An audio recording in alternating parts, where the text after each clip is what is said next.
A woman was weeping on her knees in the snow, dying on a mountain she did not know. Gideon Hayes stepped out of the spruce to save her. He did not know yet that the small black book sewn into her coat carried the name of the man who had murdered his father 15 years before. This is how the reckoning began. The wind carried a sound that did not belong on the mountain. Gideon Hayes stopped in the deep snow, his breath freezing into a pale cloud before his face. He was 6 feet 5 inches of muscle and silence, wrapped in a heavy buffalo coat the color of dried tobacco, with a Winchester rifle resting easy across his forearm like it had been born there. Around him, the San Juan Range rose in cathedrals of white stone and black timber, indifferent to the small troubles of men. It was late November in the year of our Lord, 1883, and the mountain was preparing to kill whatever was foolish enough to remain upon it. He had been tracking a wounded elk since dawn. A good clean shot to the lungs maybe 3 miles back down the ridge, and the animal had run on pure stubbornness, bleeding out in a long, ragged line of rust, red drops across the crust of new snow. Gideon did not waste meat. He did not waste lead. He followed the blood with the patient devotion of a man who had learned long ago that every living thing owed a debt of finish to whatever it had started. But the blood had led him here to a bend in the ravine below Silver Ridge, and the blood was no longer the only story written in the snow. There was a footprint. It was small, delicate, the heel of a lady's traveling boot pressed down into the crust and half covered by fresh powder, which meant it was not old. A few hours at most. The toe pointed west toward the old Cochrane claim, where no living soul had dwelled since the fever took the prospector 6 winters back. Beside the footprint, half-buried a piece of paper that had once been a letter lay crumpled and stained. Gideon did not bend to pick it up. Not yet. He only looked at it and at the print and at the faint green smoke he now saw rising above the timber a quarter-mile further on. Greenwood smoke, a signal fire no seasoned man on this mountain would ever light by choice. Someone was in the Cochrane cabin, someone small, someone who did not know what the mountain was. Gideon tightened his grip on the Winchester and began to move, and behind him, unseen, the first clouds of the season's true storm were already gathering over the western peaks like a fist preparing to fall. Before we go any further, friend, if this is your first time around the fire, take a moment and hit that subscribe button. I tell stories like this one every week, stories of the wild country and the men and women who earned it with their own 2 hands. And while you are there, leave a comment and tell me where you are listening from tonight. I like to know who is riding along beside me.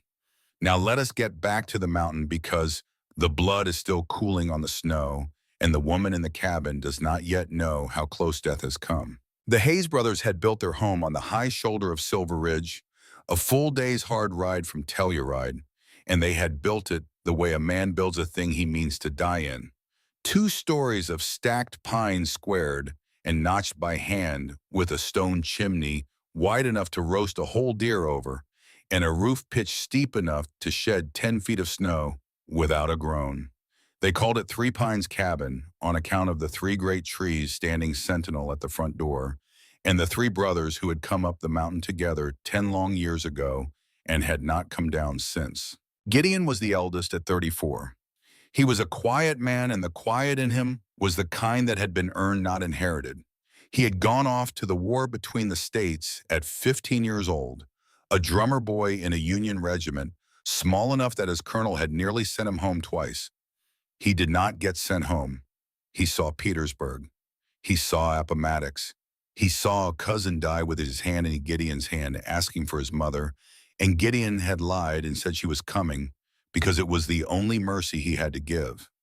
When he came back to Denver in the spring of 1865, he was still a boy in years, but something inside him had been playing smooth and hard like a rifle stock that would never warp again. He spoke little, he meant every word, and he had loved precisely once in his life a woman named Sarah Monroe, and Sarah Monroe was 10 years dead. Callum was 33.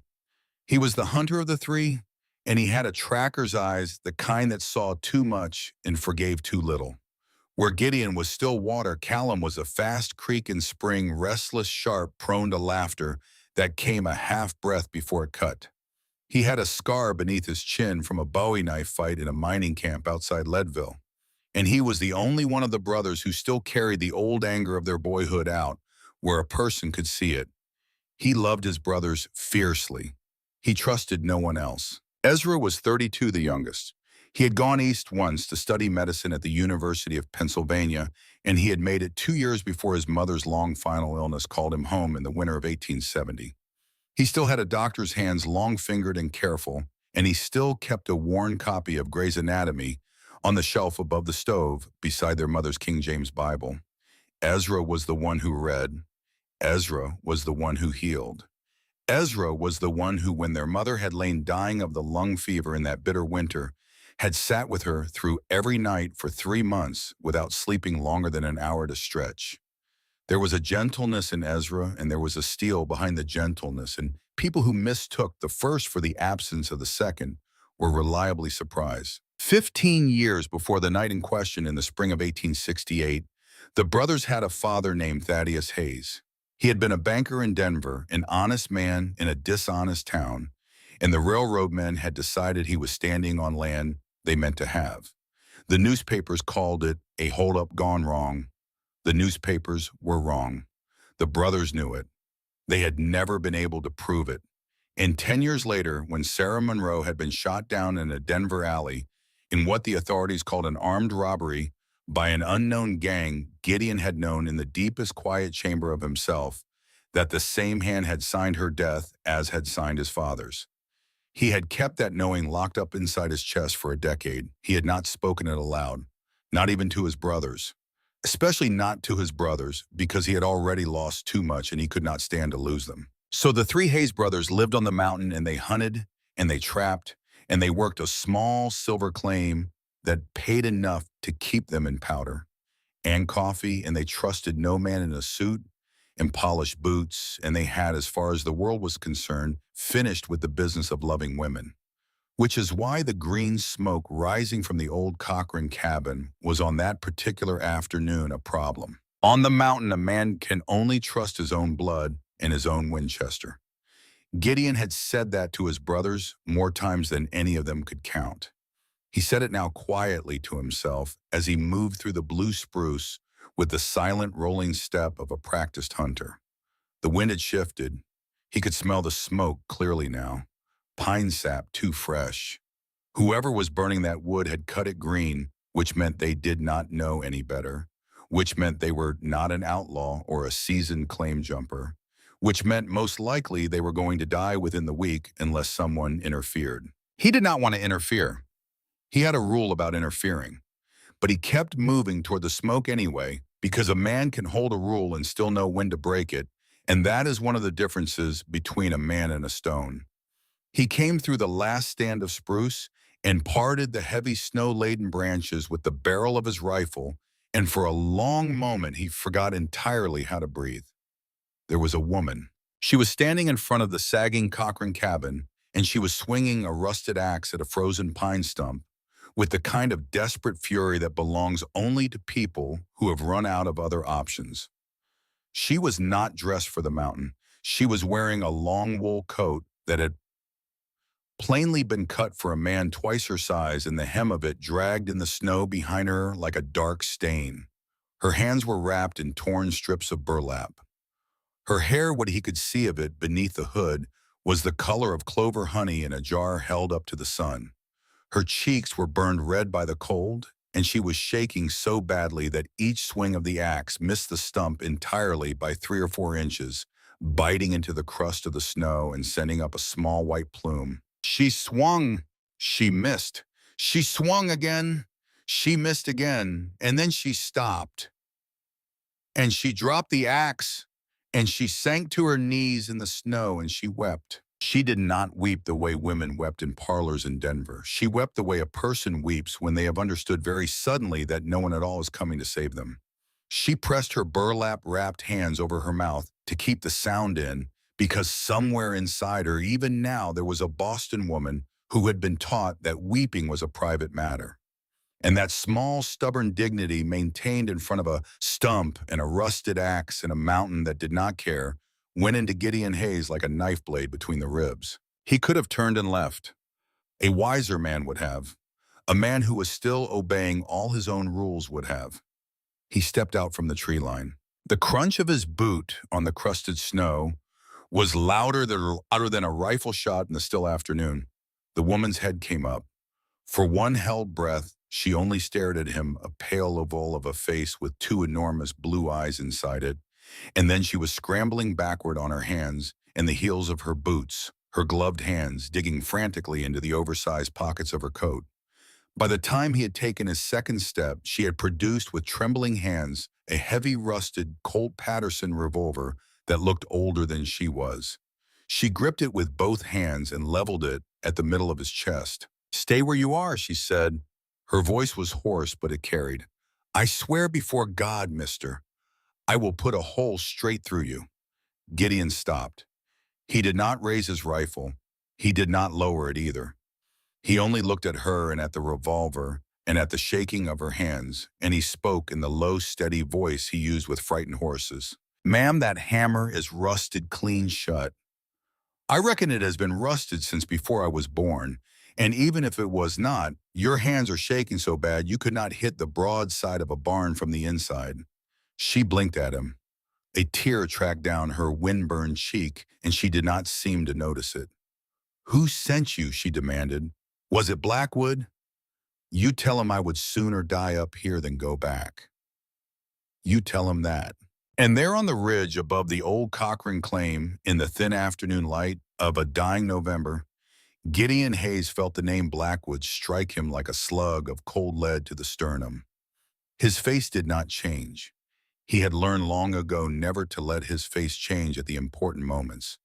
But something deep and long, sleeping inside his chest, had just opened one eye.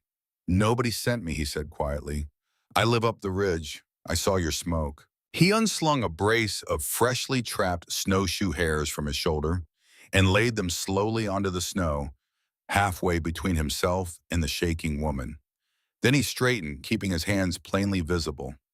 "You are burning green pine," he said. "It will smoke you out of that cabin in your sleep, and the smell will draw every hungry wolf within 10 miles before nightfall. I will split you some dry wood and leave it on the stump. Do not come looking for me. I will not come back."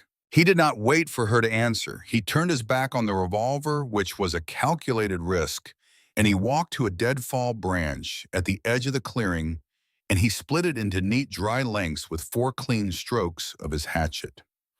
He stacked the wood on the stump beside the rabbits. Then he melted back into the spruce without a word, and he was gone. He did not go home. He climbed instead to a bluff above the ravine, and he crouched there in the shelter of a great gray boulder, and he watched. He watched until he saw the woman creep out from the cabin door on legs that would not quite steady her. He watched her kick the dead hares once as if to be certain they were not some trick.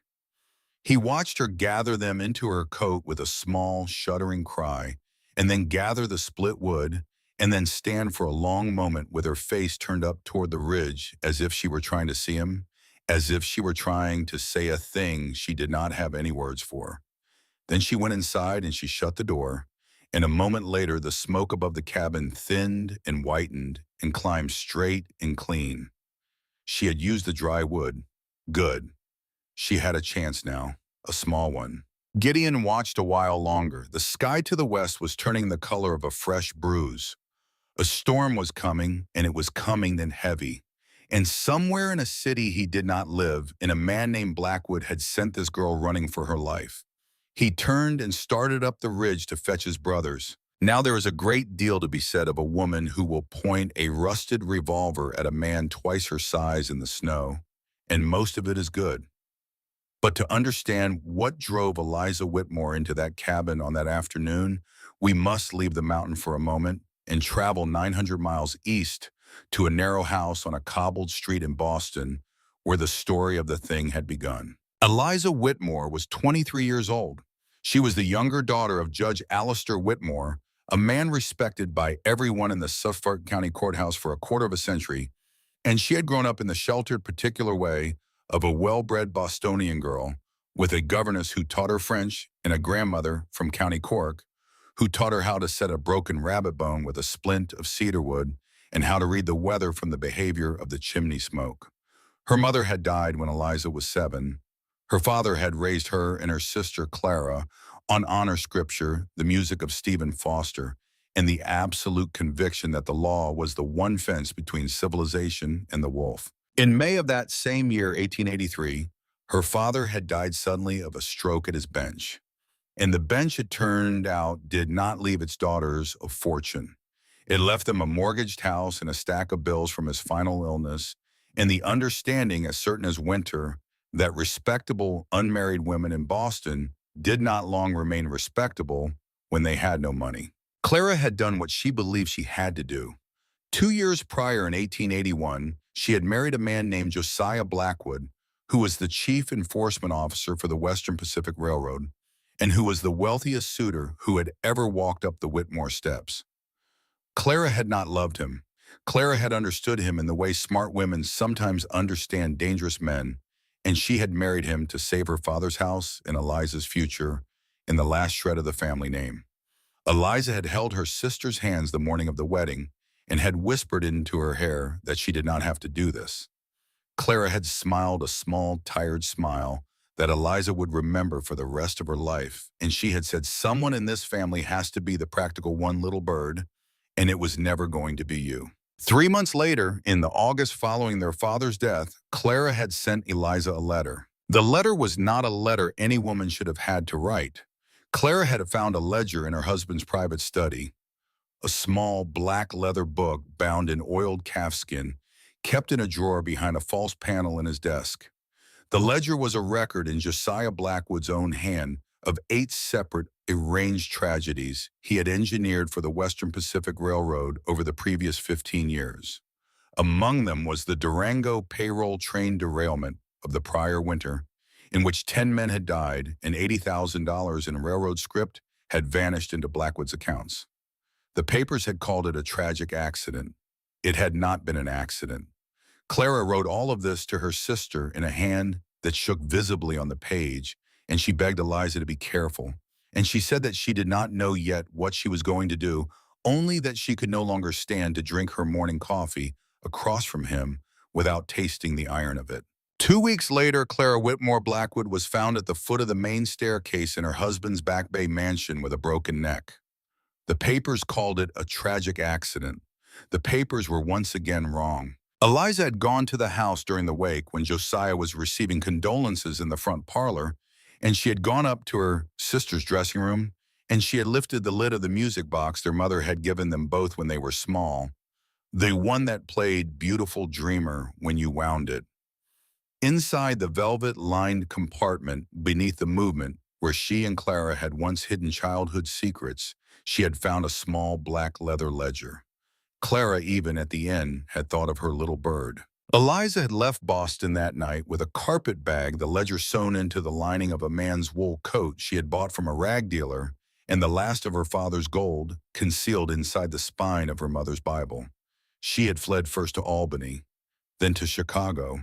Then, because Josiah Blackwood had advertised in every Pinkerton bulletin from New York to Kansas City a bounty of $5,000 for her return, she had kept going west.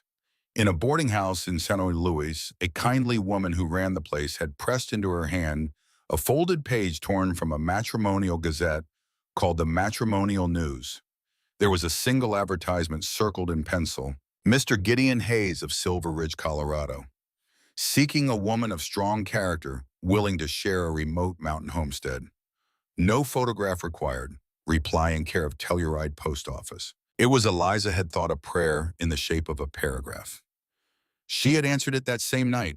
She had signed the letter with her true name because something in the brief wording of the advertisement had told her that a man who put so few words on paper was not a man who would stand for a lie.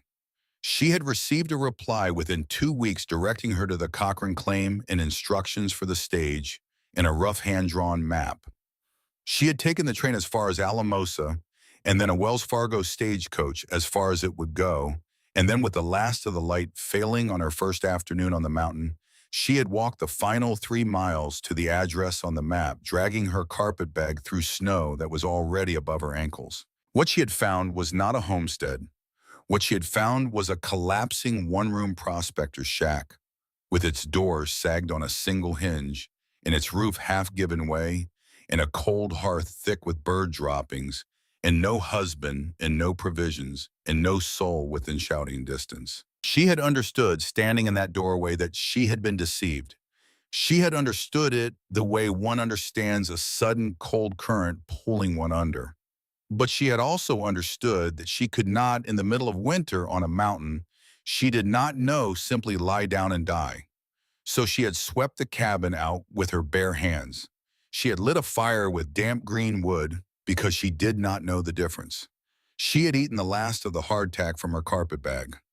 She had slept with her father's revolver unloaded and rusted clutched to her chest. And on the third morning, her small store of food gone and her hands already going black at the fingertips from the early stages of frostbite, she had gone out to try to chop a stump she could not possibly chop, because to sit still and wait was to agree to die, and Eliza Whitmore, whatever else she was, had not yet agreed. Which is how she came to be weeping on her knees in the snow, when a shadow the size of a black bear stepped out of the spruce and spoke to her in a voice like smoke over gravel.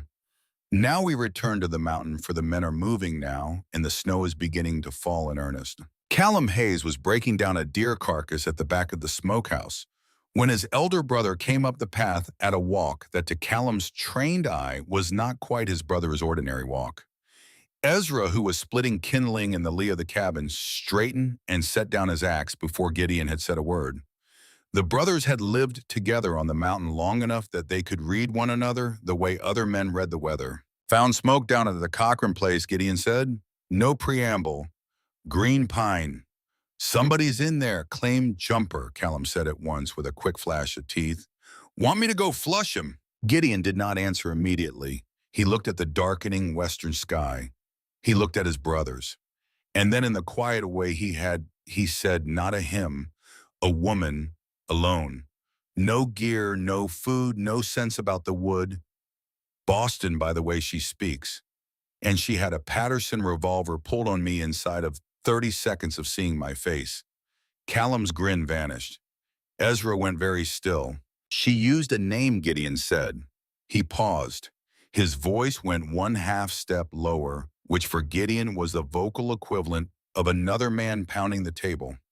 "She asked me if I had been sent by a man named Blackwood." For a long moment, none of them spoke. The mountain wind rose and fell in the pines above their heads. It was Ezra at length who said quietly, "Blackwood is not a common name, Gideon." "It is not," Gideon said. And the name hung in the cold air between the three of them, like something that had been waiting 15 years for a door to open. They went down together, the three brothers, in the last hour before the true storm. They moved fast through the darkening timber, and they moved without talking, because talk was not necessary. Callum went wide to the east to cut off the ravine. Ezra went wide to the west with his medical bag over his shoulder because he had heard the word frostbite in his brother's description, and he had not liked it. Gideon went straight down the middle up to the door of the sagging cabin, and he stopped 10 yards out in the gathering snow, and he called, "Ma'am, it is the man from this afternoon. I have brought my brothers. We mean you no harm. There is a blizzard coming in, and you will not live through the night in that cabin." There was no answer from inside, only the thin sound of the wind whirring the broken door. "Ma'am," Gideon said again, a small sound, something between a breath and a word. Then the door opened just a crack, and Eliza Whitmore looked out at him with eyes that had gone past fear into the quiet, flat country that lies on the far side of it. Her lips were blue. The burlap strips on her hands were stiff with ice. "You brought," she whispered, and then she seemed unable to finish the sentence. Her gaze had moved past him to Callum, emerging from the spruce on her left, and then to Ezra, appearing from the spruce on her right. Three enormous men in buffalo coats who were to her fevered vision indistinguishable from one another, as though her exhaustion had printed the same image 3 times upon the page of the world. She put a hand to the door frame to steady herself. "Three," she said faintly. "There are three of you." "Yes, ma'am," Ezra said gently, and he moved first because that was his way. "Three of us, Hayes brothers out of Silver Ridge, and you with respect are about 2 hours from dying of exposure. We are going to take you up to our cabin. Do you understand what I am saying?" She tried to answer, and the answer did not reach her mouth. Ezra was across the clearing in 4 long strides, and he was catching her as her knees went out from under her, gathering her into the crook of his arm as though she weighed nothing at all. Callum was already moving past him into the cabin, scooping up her thin carpet bag and the heavy wool coat that had fallen from her shoulders. As Ezra lifted her, the coat tipped sideways, and something white slipped out of an inner pocket and fluttered to the snow at Gideon's boots. It was a letter, folded, water-stained, the original reply she had received in St. Louis. Gideon bent and picked it up because his brother was holding the woman, and Callum was holding her bag, and someone had to. He turned the folded page over in his gloved hand, and his eye caught on the signature at the bottom, and everything inside his chest, which had been moving in its usual orderly way, stopped for the space of one long heartbeat. The advertisement in the matrimonial news had been placed in his name, Mr. Gideon Hayes, Silver Ridge, Colorado. He had never placed any such advertisement. He had never dictated it, written it, spoken of it, or considered it for a single moment in his life. But the looping, careful hand at the bottom of the reply letter, the hand that had signed the delivery instructions and the rough map, that hand he knew. He had seen that hand on a dozen letters sitting folded in the bottom drawer of his father's old roll-top desk back at Three Pines cabin. He had seen that hand on the report 15 years old that named the 7 men suspected of involvement in Thaddeus Hayes' killing. It was the hand of United States Marshal Cyrus Cook, chief lawman, out of Denver and oldest living friend of the Hayes family. Gideon stood very still in the falling snow, with the letter in his hand, and he understood all at once, and without any doubt, that his father's oldest friend had, for reasons of his own, chosen this particular mountain and these particular 3 brothers to hide this particular woman upon. Cyrus Cook had forged his name on an advertisement and sent Eliza Whitmore running from Josiah Blackwood directly into the hands of the only 3 men in the Colorado high country who had a 15-year-old reason to want Blackwood dead. He folded the letter, he put it inside his coat. He looked up. His brothers were watching him, waiting because they had seen his face change, and that did not happen. "Get her up the mountain," Gideon said in a voice like the closing of a heavy door. "Get her warm. Get her fed. We will talk about the rest of it when she wakes." And then the snow began to fall in earnest, great soft sideways sheets of it that turned the last blue of the sky the color of old iron, and the first true storm of the winter of 1883 came down upon the San Juan Range like a hand closing into a fist. The 3 brothers climbed back up Silver Ridge with the woman between them. Gideon carried her for the first half. Ezra carried her for the second half because Ezra was the one who could feel her pulse through her wrist as he walked, and he was the one who knew precisely how close she was running to the edge of something he would not be able to bring her back from. Callum walked behind them, his rifle in his hands and his eyes on the dark timber they were leaving, because Callum had smelled a name on the wind tonight that he had not smelled in 15 years, and he did not intend to be surprised from behind. They reached Three Pines cabin as the last light failed. The fire in the hearth banked that morning was coaxed back to a roaring life. Ezra did everything he knew to do for a person brought in from the cold, which was considerable. He rubbed her hands between his long fingers until the blood came back into them in ugly blotches of returning color. He warmed stones in the coals and wrapped them in flannel and laid them at her feet and beneath her arm. He heated broth from the stock pot and fed her 1 small spoon at a time while she slipped in and out of fevered sleep. She said very little. She said the same few things over and over in the disconnected way of a person drifting far below the surface of herself. She said the name Clara. She said the word ledger. She said the number 80,000 and the name Blackwood, and the word Durango and the name of a man she called Josiah. And once very clearly she said, "I saw it. He killed him. I saw it," before she slipped under again. Callum, who had been standing at the window with a cup of coffee gone cold in his hand, turned slowly and looked at Ezra. 80,000, Callum said. Durango, Ezra said. $80,000, Callum said again, very quietly. The payroll train out of Durango last winter, the one they called an accident. Ezra's steady hand wavered for perhaps the first time that night above the edge of the broth bowl. He set the bowl down and he did not pick it up again. Gideon was not in the room. Gideon was on the porch in the thickening snow with the letter in Cyrus Cook's hand held open in his fingers and the wind pulling at the corner of the page. He stood there a long time. He was thinking about his father. He was thinking about Sarah Monroe. He was thinking about 15 years of evidence he had gathered and hidden and never been able to turn into anything that would hang a man in a Denver courtroom. He was thinking about a slight young woman with honey-colored hair in the next room, a woman who had, by the evidence of her own fevered mouth, seen what he had spent 15 years trying to prove. He was thinking about the fact that the universe, as his father had sometimes said in the old days before the railroads came, occasionally did clear its throat, and when it did, a man ought to listen. He folded the letter. He put it away inside his coat. He walked back inside and closed the door on the storm. That night the wind rose to a scream along the eaves of Three Pines' cabin. The snow piled 3 feet deep against the south wall in the space of 6 hours. Ezra sat beside the bed where Eliza Whitmore slept, and he watched the slow return of color to her cheeks. Callum sat in the rocker by the fire with his rifle across his knees and a faraway expression that Gideon had not seen on his brother's face since they were young. And Gideon himself, eldest of the Hayes brothers, keeper of the old ghosts, sat at the rough pine table with a lantern burning low and a small black leather ledger open before him, because Ezra, in the process of warming the woman, had found it sewn into the lining of the man's wool coat, and they had all 3 of them understood what it was the moment they saw it. He opened to the first entry. The first entry in the first ledger of the private business of Josiah Blackwood, Chief Enforcement Officer of the Western Pacific Railroad. The page was dated March 12, 1868. The handwriting was precise. The handwriting was neat. The handwriting said, Hayes Thaddeus, Denver, $12,000, completed.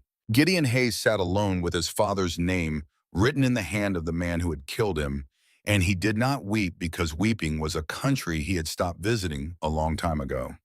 He only set one large, calloused finger very gently upon the page, over the letters of his father's name, as though he could cover the wound with his own hand. Outside on the dark mountain, the storm was only beginning to gather its strength. In a railway office 800 miles to the east, a man in a tailored black suit was already reading a telegram from a Pinkerton agent in St. Louis, and he was already making a list of the men he would send west. And in the small warm room behind Gideon, a woman from Boston slept the deep sleep of the nearly drowned, and she did not yet know that the mountain had already decided to keep her, and that the storm outside was the smallest of the storms that were coming. Gideon closed the ledger. He closed his eyes. After a while, in a voice so quiet that only he heard it, he said into the lamplight, "All right, Father. All right, Sarah. I hear you." And somewhere on a ridge in the San Juan Mountains, under a sky gone black with weather, a door that had been shut for 15 years had quietly, without anyone noticing, begun to open. She woke to the smell of pine smoke and broth. For a long, slow moment, Eliza Whitmore did not know where she was. She lay beneath a weight of wool blankets in a heavy buffalo robe, and the air above her face was warm in the way only the air in a well-built cabin with a good fire can be warm. And somewhere nearby, a log settled in a stove with a small dry crack. Her hands were wrapped in clean linen.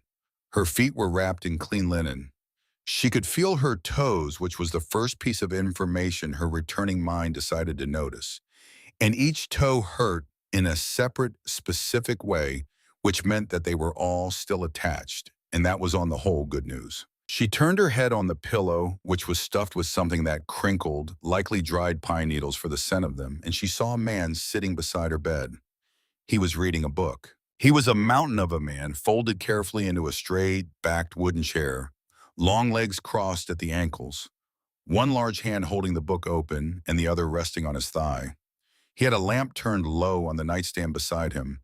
His hair was chestnut brown and must from his fingers running through it, and there was no scar on his face.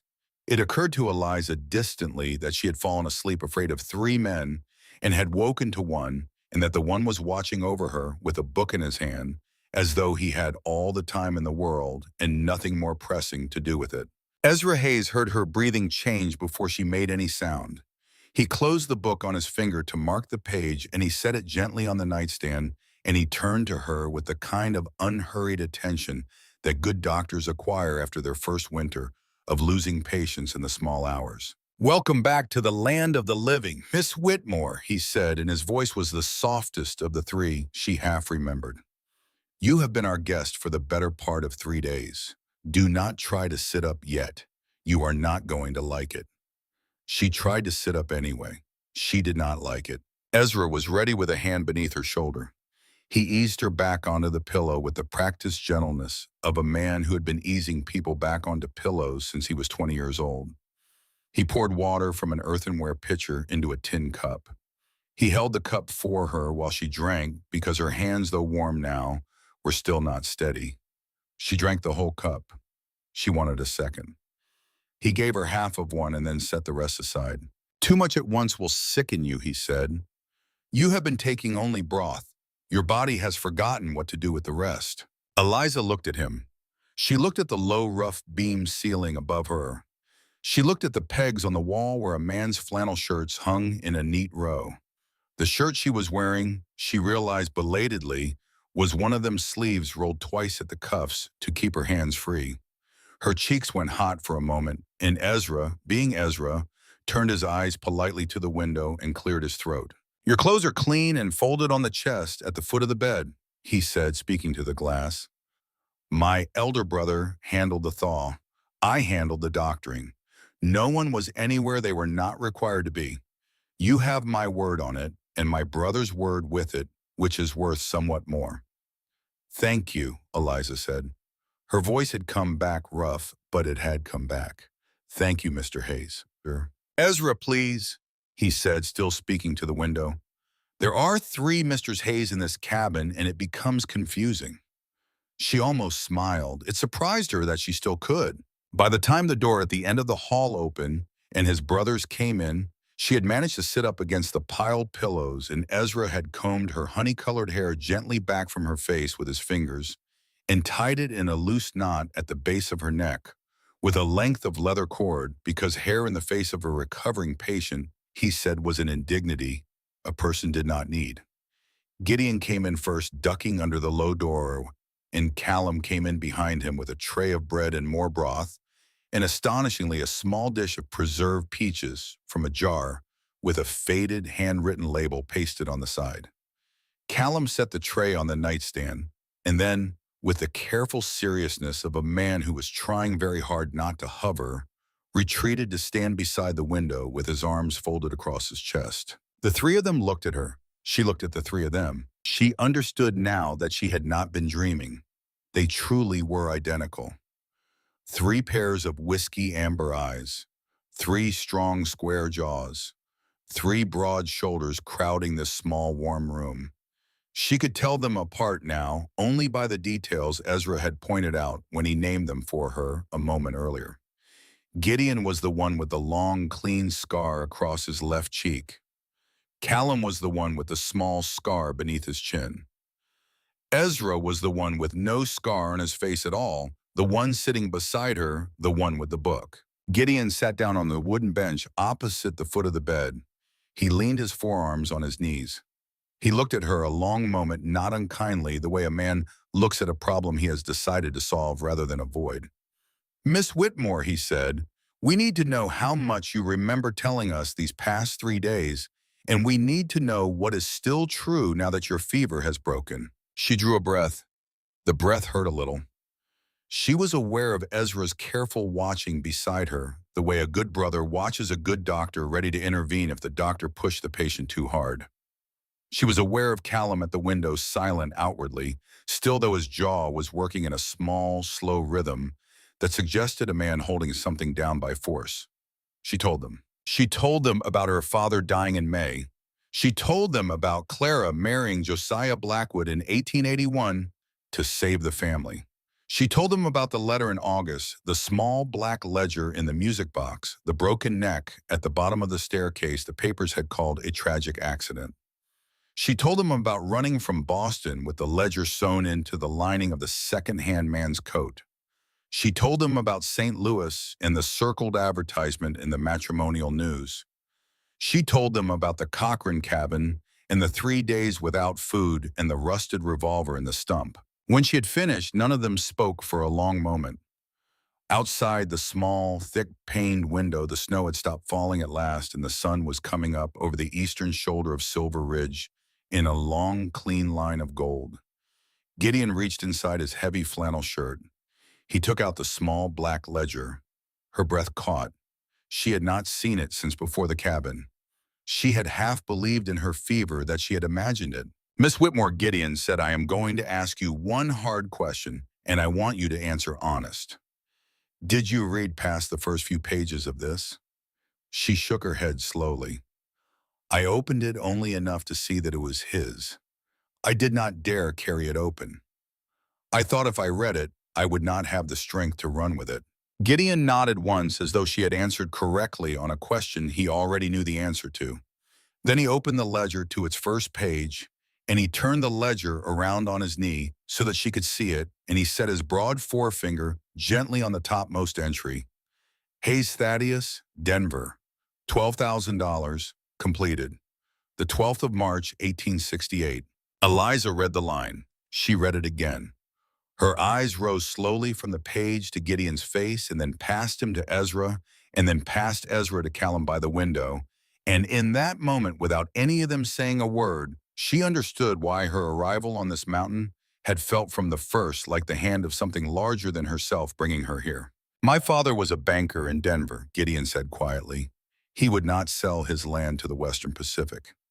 15 years ago this spring, he was killed in what the papers called a holdup gone wrong. We have known in our bones for 15 years that it was not a holdup. We could never prove it. He laid his palm flat over his father's name on the page. Now we can. The room went very still. Callum spoke at last from his place by the window.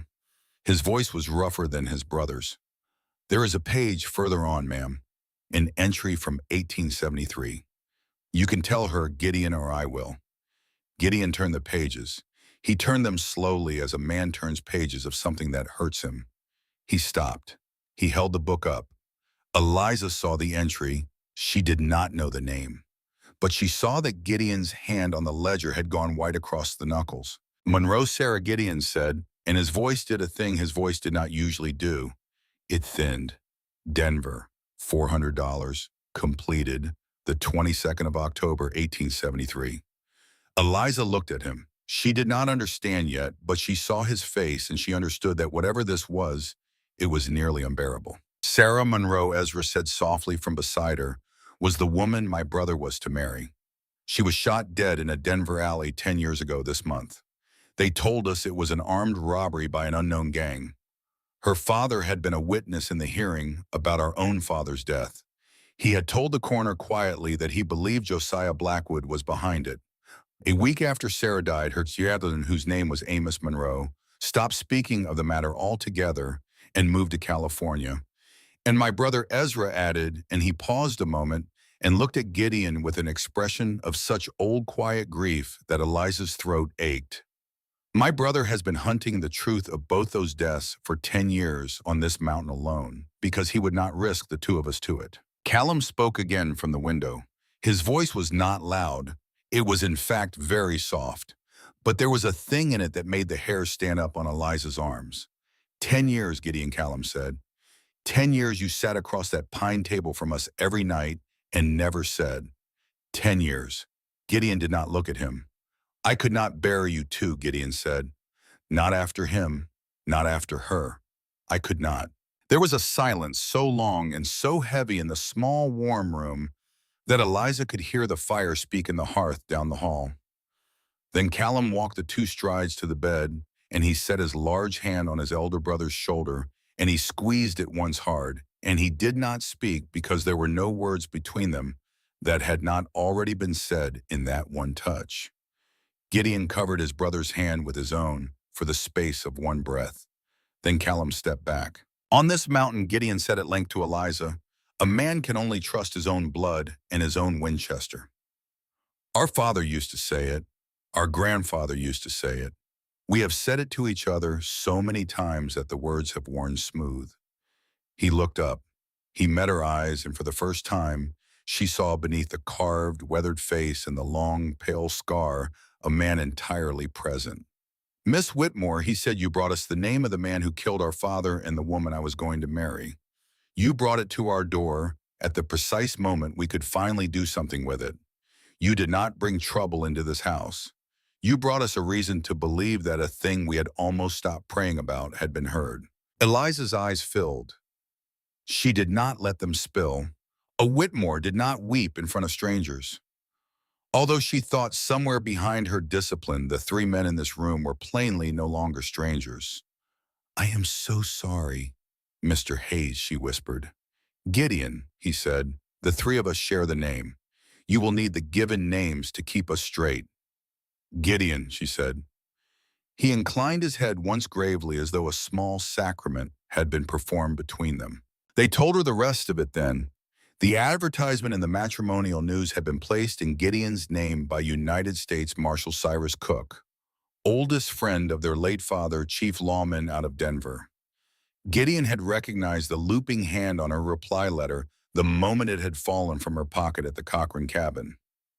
Cyrus, it seemed, had been watching Josiah Blackwood for some years in his own quiet way, and when Eliza's trail had come through St. Louis with a $5,000 bounty on it, he had made a decision. He had decided that the only place in the United States where Josiah Blackwood's young fugitive sister-in-law would be both safe and useful was in the hands of the three Hayes brothers on Silver Ridge. He had forged the advertisement. He had written the reply. He had, Gideon said, rather bet Eliza's life on a supposition about three men he had not seen in person for 5 years, and he had been correct. He was the closest thing to a second father, we had Ezra said it after. He stood beside our mother at our father's funeral. I believe he has been waiting 15 years for a way to put Josiah Blackwood on a rope. He will have it now, Callum said flatly. After a little while, Ezra sent his brothers out of the room because a patient who had just given a 3-hour account of her own family's destruction needed, in his professional opinion, to eat the bowl of broth and the dish of preserved peaches on the nightstand and to sleep again. She did all three.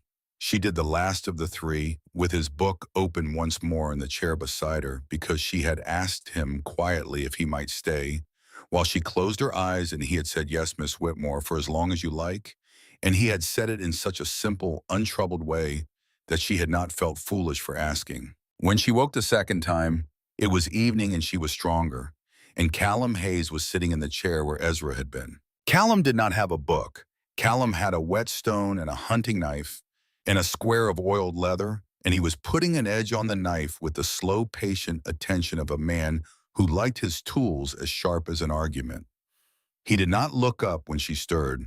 He only said without turning his head, you are going to eat a proper supper tonight, ma'am, and then I am going to teach you how to load a revolver correctly, because a rusted Patterson pointed at my brother with shaking hands is not a thing I intend to see on this mountain a second time. Eliza, to her own great surprise, laughed. It was a small laugh. It was the first she had produced in months.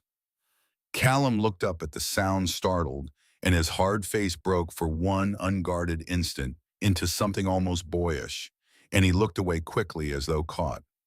That is not funny, he muttered. You could have shot a Hayes. Your brother said my hammer was rusted shut, she said. Callum's mouth twitched. It was, but shaking hands can still find a trigger by accident even when the hammer does not cock. And there is no version of this winter, Miss Whitmore, in which I am willing to let a woman defend herself with a weapon that will only half work. Tonight you eat. Tomorrow morning you learn to shoot properly, and that in its way was how the arrangement began. It was Gideon who laid it out plain at the long pine table in the main room on the evening of her 5th day in the cabin. Ezra had cleared the supper plates and poured coffee. Callum was cleaning the Winchester with a strip of flannel. Eliza sat wrapped in a heavy shawl Ezra had produced from a cedar chest that had belonged to their mother, and she looked between the three of them with her hands folded in her lap, the way her father had once taught her to fold them when she was being addressed by a magistrate. Miss Whitmore, Gideon said, until the pass is open in the spring, there is no safe way off this mountain. A woman alone with three unmarried men in a cabin on a high ridge is a thing people talk about, and talk travels faster than weather in the high country. We are going to ask you to stay here as our guest through the winter. You will have the upstairs bedroom. All three of us will sleep below. You are to cross no threshold we have not agreed upon, and we will cross none you have not agreed upon. When the pass is open, we will take you down to Denver ourselves and place you in that ledger in the hand of Marshal Cyrus Cook. Until then, you have our name and our roof. Eliza nodded slowly, and in return she said, you do not owe us anything in return, Ezra said gently. I disagree, Mr. Hayes, she said, and she said it so firmly that all three of them looked at her. She lifted her chin. I'm not a burden to be carried through a Colorado winter. My mother's mother was an Irish midwife out of County Cork. I was raised in a house where the judges' daughters were taught to cook and mend and set a bone because my father said a woman who could not do those things was helpless in the face of a world that did not care. I can read, I can write, a fair hand, I can keep accounts. I know the medicinal plants my grandmother carried with her off the ship. I can cook for 3 men and for 4. If you bring home a guest, and I have been told by more than one person in Boston that I make a respectable pot of beef tea. I will earn my keep in this house or I will not stay in it. Callum, wiping down the Winchester, said to the rifle, and not to Eliza, I could listen to a Boston woman describe herself for a living. Ezra said gravely, I think we have our answer, brothers. Gideon looked at her for a long moment. He had not smiled in the whole conversation. He did not quite smile now, but the corner of his mouth, the corner with the scar beside it, lifted a fraction. On the mountain a man keeps his word, he said. The house of Hayes keeps its word. You have ours, Miss Whitmore, and we, I reckon, have yours. You have mine, she said. He nodded once. Then we are agreed, he said. And in the small warm room with the fire burning low, and the wind pressing at the thick paned window, and the pine needles of the high country ticking softly in the stove, something was set in place that none of them had expected to set in place, and all of them felt the setting of it, and none of them spoke of it because it did not yet have a name. The days that followed were the quiet days. They were, Eliza would think later, the best days she had lived through since her father had been alive, and she had not expected to find such days on a mountain, nor in the company of 3 men she had met by pointing a revolver at the eldest of them. She learned the cabin, the large main room with the stone hearth wide enough to roast a whole haunch of venison. The pine table, long enough for 6, though only 3 had ever sat at it. The shelves above the stove, where Ezra's well-worn copies of Gray's Anatomy and his mother's King James Bible shared a plank with a volume of Shakespeare, whose spine had been mended twice with leather thread, and a small stack of the novels of James Fenimore Cooper that Callum, of all people, had been rereading since boyhood and would not admit to. The upstairs bedroom that had been their mother's, Adelaide Hayes, who had died of the lung fever in the winter of 1870, and which the brothers had kept swept and aired as though for a guest they had never dared to name. She learned the daily work. She learned to cook over a wood stove, which was nothing at all like a Boston coal range.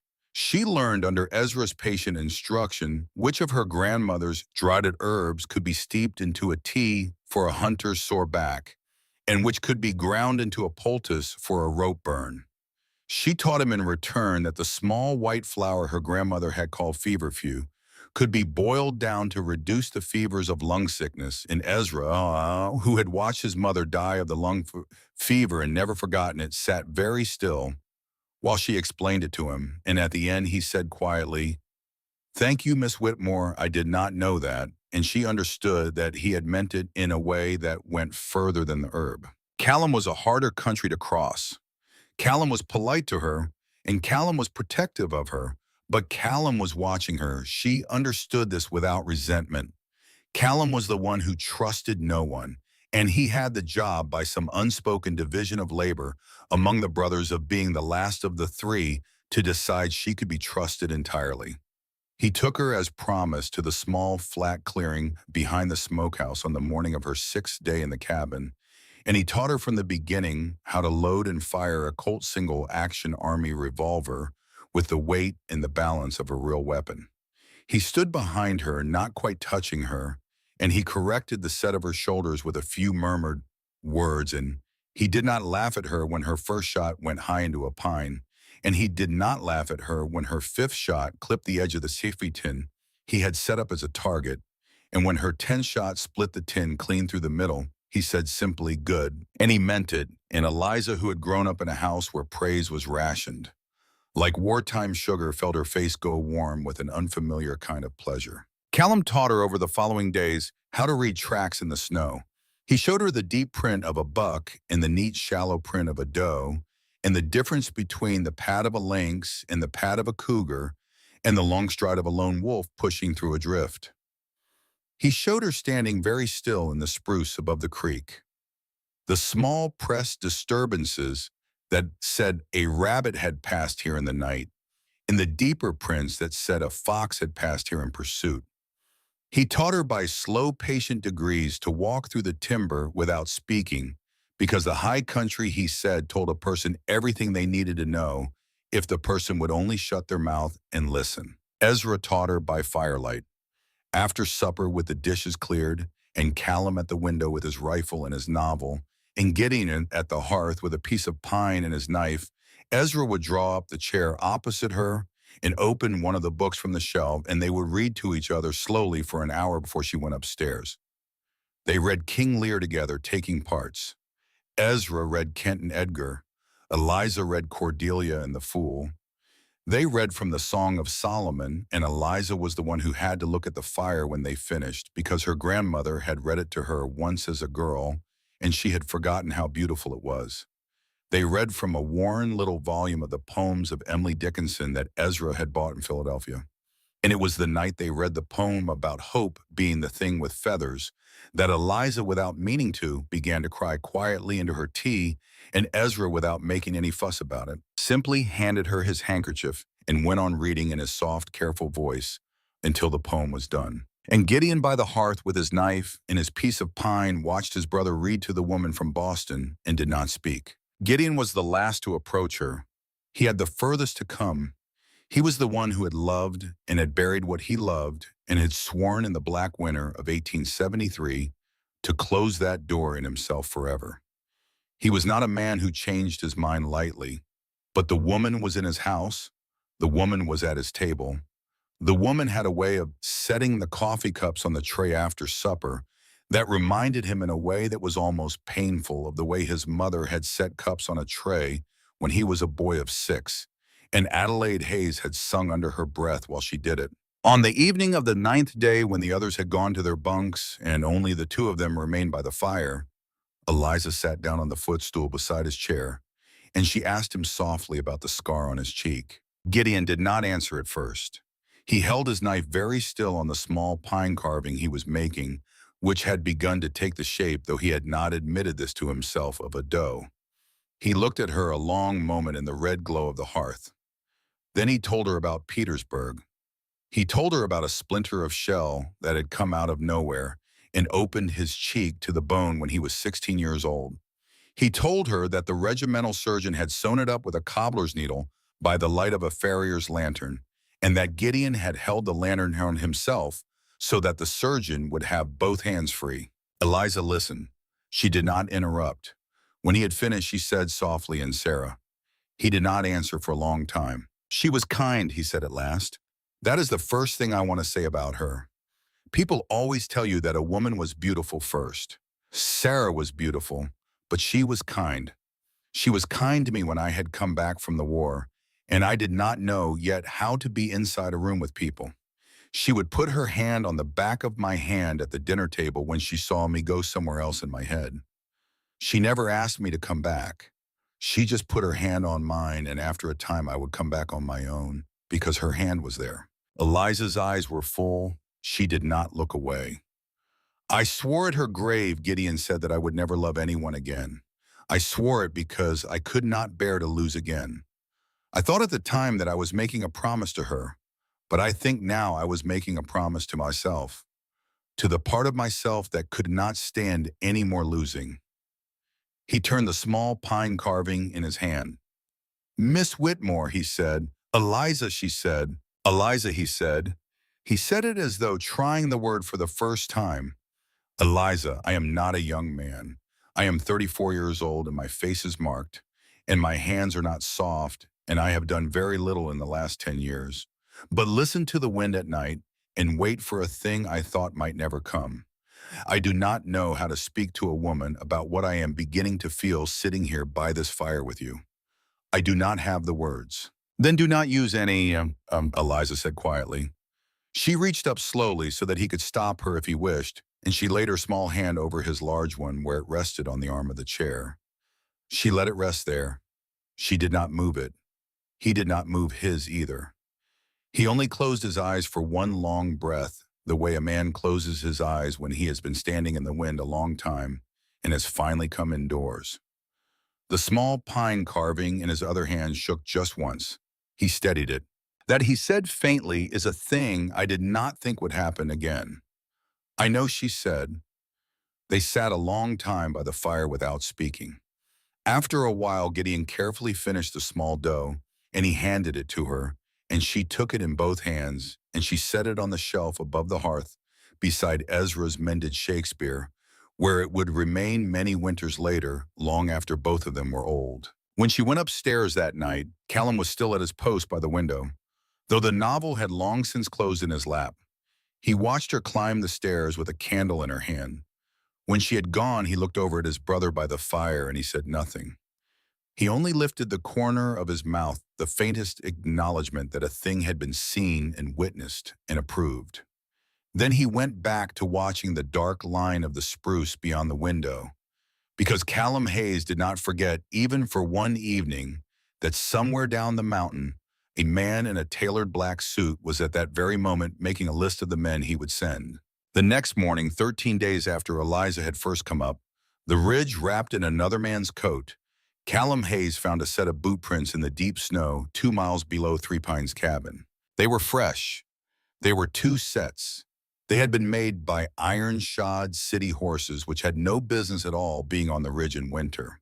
The prints had come in from the south along the old abandoned trapping trail, and they had stopped at the edge of the timber within rifle shot of the cabin, and they had turned and gone back down the mountain again, which meant only one thing. Someone had come up the ridge, seen the cabin and the smoke, and the 3 sets of boot tracks, and the 4 smaller set of boots tracks leading between the woodshed and the back door, and that someone had gone straight back down to tell a man in a tailored black suit what he had seen. Callum crouched in the snow over the prints a long moment. Then he straightened and he started back up the ridge at a lope that was almost a run, and when he came through the door of Three Pines cabin, breathing white smoke in the warm air, his face was a face his brothers had not seen on him since they were young men. Caleb Thorne has been here, Callum said. Him and one other. Probably Dutch Reaver. They stood in the spruce below the woodshed within the last day and a half. They saw everything. They did not come up. They went back down to Wire the Valley. Gideon was already on his feet. Ezra was already reaching for the medical bag he kept always ready by the door. Upstairs, Eliza, hearing the tone of Callum's voice through the floorboards, set down the coffee pot with hands that did not tremble because she had somewhere in the last 2 weeks become a different woman than the one who had first pointed a rusted Patterson at the eldest Hayes brother in the snow outside the Cochran cabin. She went to the top of the stairs. She looked down at the 3 men below her. They are coming, she said. It was not a question. They are coming, Gideon said. She drew a breath. She put her hand on the banister. She came down the stairs 1 step at a time, and when she reached the bottom, she went first to the rack beside the door, and she took down the heavy wool coat they had cut to fit her during the quiet days, and she put it on, and she lifted her chin. Then tell me what to do, she said. And the winter of 1883, which had been gathering its strength around Three Pines cabin for some days now, In a long, slow breath, finally at last exhaled. They came at first light the next morning. Callum had posted himself at the east window before the stars had faded, and he had not moved for 3 hours. He sat in his mother's rocker with the curtain drawn back, the width of one finger, the long sharps rifle across his knees, a tin cup of coffee cooling on the sill beside him.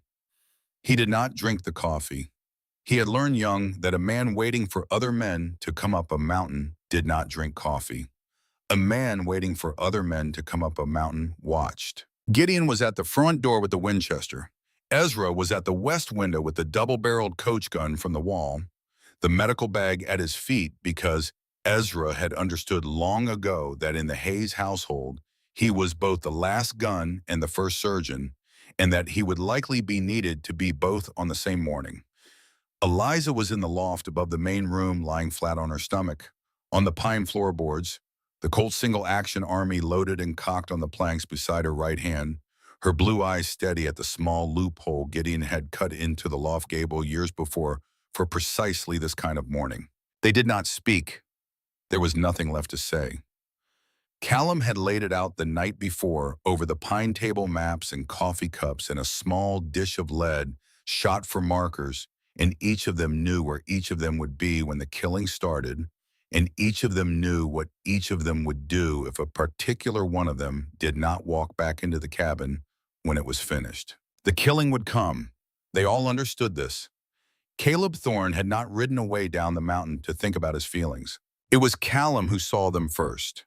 He saw through the narrow gap in the curtain the brief, dark shift of a horse's flank against the pale timber 600 yards below the cabin. Then another. Then a third.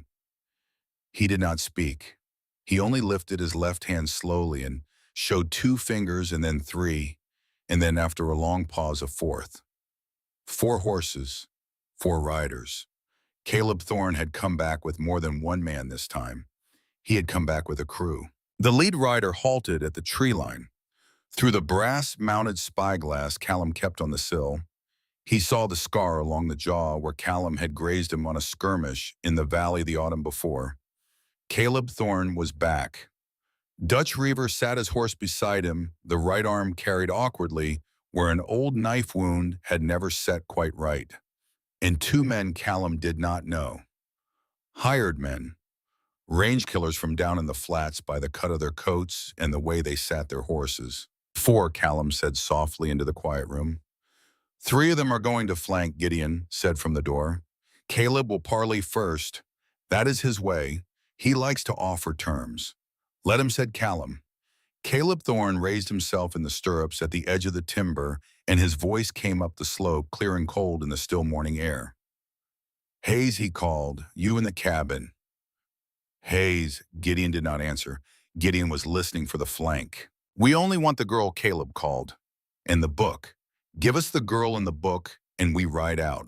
You and your brothers keep your mountain and your pelts and whatever piece you got up there. You fight us on it, Mr. Hayes, and there will not be a Hayes left standing by sundown. You have my word on it. There was a long quiet. The wind moved the branches above the cabin, and the snow fell in small, soft parcels from the laden boughs. In the loft, Eliza did not move. She had been told by Callum in very plain terms that if she heard her own name called in the yard, she was under no circumstances whatsoever to call down. She watched. She breathed. She remembered a thing her father had said to her once at 11 years old when she had told him she was afraid of a dog in the alley. Fear is a hoarse little bird, her father had said. If you mount it, it will carry you. If you lie down under it, it will step on your throat. She mounted the horse. She watched the tree line through the loophole. Gideon spoke. He did not shout. He spoke only loud enough to carry because he wanted his voice to arrive as a decision rather than a passion. Caleb Thorne, Gideon said, my father was Thaddeus Hayes. Your employer put him in the ground 15 years ago. Your employer put Sarah Monroe in the ground 10 years ago. You tell Josiah Blackwood that I am done asking. You tell him the house of Hayes is closed for parley. Then he fired through the door. The first shot cleared the Stetson straight off Caleb Thorne's head. The second shot took one of the unknown hired men from the saddle before the man had even registered that the parley had failed, and the morning on Silver Ridge detonated into a roaring quick storm of lead and smoke. Dutch Reaver spurred his horse wide to the east, which was what Callum had expected him to do, because Dutch Reaver had always been the flanker, and that was why Callum had set himself at the east window with the long sharps. Dutch Reaver never made the east ridge. Callum squeezed the trigger once, and the sharp spoke with its slow, deep voice, and Dutch Reaver went backwards off his horse into a drift and did not get back up. The fourth rider, the second of the hired men, made the mistake of coming up the open slope at a gallop, firing a repeating pistol into the front wall of the cabin as he came. Ezra from the west window waited until the man was 40 yards from the porch, and then he let both barrels of the coach gun go at once, and the hired man went out of his saddle in a cloud of red, and the horse ran on past the cabin and stood later trembling at the hitch rail where it would be adopted into the haze string and live out its old age on grass in the Front Range Valley, though nobody in the cabin on that particular morning had the time to know that yet. That left Caleb Thorne. Caleb Thorne was not a fool. Caleb Thorne had seen 3 of his men go down inside of 40 seconds, and Caleb Thorne had worked for Josiah Blackwood long enough to know the difference between a mountain cabin held by 3 frightened trappers and a mountain cabin held by 3 Hayes brothers who had been, it turned out, preparing for this particular morning for 15 years. He turned his horse. He drove spurs into its flank. He started down the trail at a hard gallop, flat to the neck, and it was then that Eliza Whitmore, from the small loophole in the loft gable, steadied the colt on the planks with both hands and put a single shot into the trunk of a pine not 10 inches from Caleb Thorne's right ear, and the bark splintered sideways and opened a bright, clean cut across his cheek, and he reeled in the saddle and nearly went off it, and he did not look back once as his horse carried him into the timber and out of sight. Gideon at the door lowered the Winchester slowly and looked up at the loft. Eliza was still there, the colt still set. Her face was very pale. Her hands now at last were shaking. "You put a mark on him," Gideon said quietly. "I did," she said. "I put it where he will see it in the mirror for the rest of his life, Mr. Hayes." "Good," Gideon said. "Now come down, ma'am. My brother needs doctoring." He did not curse. Gideon did not curse. He only said very quietly he will wire the valley. "He will," Callum said, already moving toward the door. Ezra was already across the room. Gideon had taken a shot through the meat of his left forearm. On the second volley, a clean pass through, no bone touched, and the bleeding was of the steady, patient kind that Ezra could stitch at his own table in 20 minutes.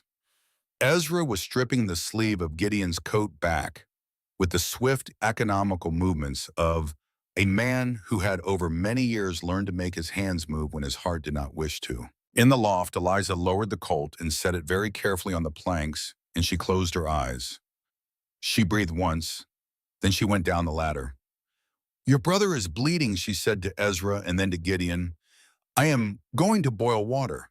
Do you take anything in the way of whiskey, Mr. Hayes?" Gideon, sitting down hard on the pine bench while his younger brother probed his forearm with a pair of small steel forceps, looked up at her with an expression she would remember for years afterward.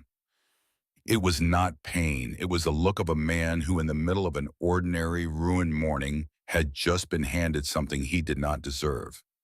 "I might," he said, "if you are pouring." That night, when the bodies in the yard had been moved into the woodshed for the ground to receive them in spring, and the door had been barred with the oak timber kept for that purpose, and the brothers had laid a second cord of wood by the fire because the wind was coming up again. From the northwest, the 4 of them sat at the pine table, and they did a thing none of them had done at that table before. They held hands, and they said grace, and Ezra asked a blessing, not for the morning, which had been a hard morning, but for the woman who had been given to them by Providence and a United States Marshal, and for the mountain inn which had protected its own. And then they ate. They had 3 days. Perhaps 4. That was Callum's estimate, and Callum was not a man to overestimate his margins. Caleb Thorne had ridden down the mountain to wire Josiah Blackwood at whatever railhead office he was currently keeping. Josiah Blackwood would receive the wire. Josiah Blackwood would send this time not 4 men, but 15 or 20 because Josiah Blackwood was not a man who tolerated the failure of his smaller tools. And those men on fast horses breaking trail through the winter passes with Blackwood's railroad money behind them could be at the foot of Silver Ridge in as little as 4 days. They would not hold a cabin again. They all understood this. 3 guns against 20 was not a fight, it was a bill of sale. They had to move. They had to take the ledger to Cyrus Cook in Denver, and they had to do it themselves, and they had to do it before Josiah Blackwood's second crew arrived on the mountain to find them. That evening, while Eliza was upstairs washing her hair in the basin, Ezra sat at the pine table with 4 thick leather journals open in front of him, and a steel nib pen and a stone bottle of good black ink, and he copied the Blackwood ledger by hand 3 times over through the small hours of the night. He wrote in a neat compressed script and did not stop except to dip the pen. By first light, he had 3 identical true copies of the 8 entries of Josiah Blackwood's private business bound between plain covers. 3 copies. One to ride with each brother and the original to ride in Eliza's coat, because if all 3 brothers fell on the road to Denver, the original in her hand would be enough to hang the man in open court. Ezra did not say this part aloud. He did not have to. When he laid the 3 copies on the table at dawn beside the original in its oiled calfskin, Gideon looked at him a long moment, and Ezra looked back, and neither of them spoke. And everything that needed to be said was said. They burned nothing in the cabin before they left. This was Gideon's decision. The cabin had been their mother's house. The cabin had been their father's intention, and the cabin had been their 10-year refuge. And Gideon Hayes would not give the satisfaction of its burning to any man who came looking for them. The cabin would stand, or the cabin would fall, as the mountain decided. But it would not fall by the hand of a Hayes. They left it exactly as they had kept it. The small dough Gideon had carved for Eliza remained on the shelf above the hearth beside the mended Shakespeare. The pine needle pillow Ezra had stuffed for her bed remained upon the bed. The pot of coffee on the back of the stove was left half full. Eliza walked through the main room one last time, her hand trailing along the pine table, and when she came to the door, she stopped, and she turned and she looked at the room a long moment, and then she stepped out into the snow with the 3 Hayes brothers, and she did not look back because a Whitmore did not look back, and also because she already understood in the quiet place beneath her reasoning that she would see this room again one day under a different scheme. They broke from 3 Pines cabin in the black hour before dawn. 4 mounted figures on 4 of the brothers' best mountain ponies with a pack horse carrying the provisions for 10 days and a second pack horse carrying oats and lead. Callum rode point because Callum read country. Ezra rode drag because Ezra would stop for no patient but would stop for any brother. Gideon and Eliza rode in the middle stirrup to stirrup on the narrow trail, her gloved hand occasionally brushing his, where the path closed in, and neither of them commenting upon it, and neither of them moving the hand away. The sky that morning was the color of beaten pewter. The temperature at the cabin door had been 12 below zero. By mid-morning, when they crested the first ridge and turned south for the long, slow descent toward Wolf Creek Pass, the wind out of the northwest had picked up enough to make Ezra, at the rear of the column, turn up the collar of his buffalo coat and say quietly to nobody in particular, "We are going to pay for this weather before we see Denver." He was correct. Wolf Creek Pass in the winter of 1883 was not a road. It was an idea of a road half buried under 8 feet of drifted snow, switchbacked along the shoulder of the San Juan Divide at an altitude where the breath froze inside a man's beard, and the horse's lungs labored audibly with every step. It was the only pass that Blackwood's men coming up the valley would not be watching, because it was the pass no sane party took in December. The Hayes brothers took it anyway because sane was a luxury for later, and because Callum, when he had spread the map on the pine table the night before, had put one calloused finger on Wolf Creek and said, "If we live through it, nobody follows us over it." They lived through it. They lived through it for 7 days. 7 days of breaking trail through drifts that came to the horses' bellies. 7 days of blowing snow that reduced visibility to the tail of the horse in front of you. 7 days in which the temperature by Callum's pocket thermometer did not at any point rise above 0 Fahrenheit and fell on the third night to 30 below, a cold so profound that the ordinary sounds of the world were flattened and deadened, as though the mountain itself had been wrapped in felt. They slept in snow caves Callum cut with a short trenching shovel into the leeward sides of drifts. They ate jerked venison and hard biscuit and drank coffee boiled over a tiny stove that burned only the dry pine Callum could find beneath the trunks of deadfalls. They did not light large fires. They did not speak loudly. They moved in the economy of people who had understood that every word not necessary was a word paid for in breath and in body heat. On the third night, in a shallow, ice-walled cave above the timberline, while the other two slept wrapped in their buffalo robes, Gideon Hayes sat with Eliza beside the small blue flame of the camp stove and asked her a question he had not asked any person in 10 years. "What would you do," he said, "if you lived?" She looked at him over the rim of her tin cup.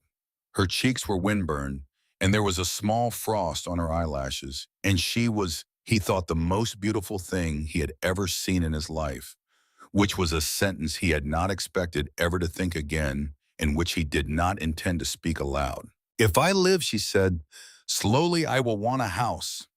A real house, log, I think, with a porch, wide enough for 2 good chairs and a small table between them. I will want a garden.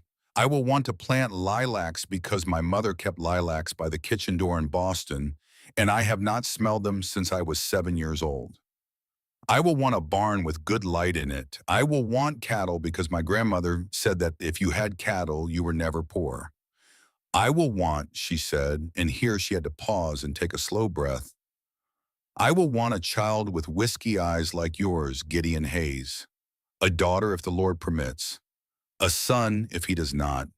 2 of each would be better if I am asking, because I was an only sister once, and I have learned that 2 children in a house can be an entire world to each other, and I would like to give that." He did not answer at once. He was looking into the blue flame of the little stove, and the light of it lay along the scar on his cheek, and his jaw was set in a way that could have been mistaken by a person who did not know him for anger. It was not anger. Then that he said at length in a voice very low, "Is what we will have." Her eyes filled. She did not let them spill.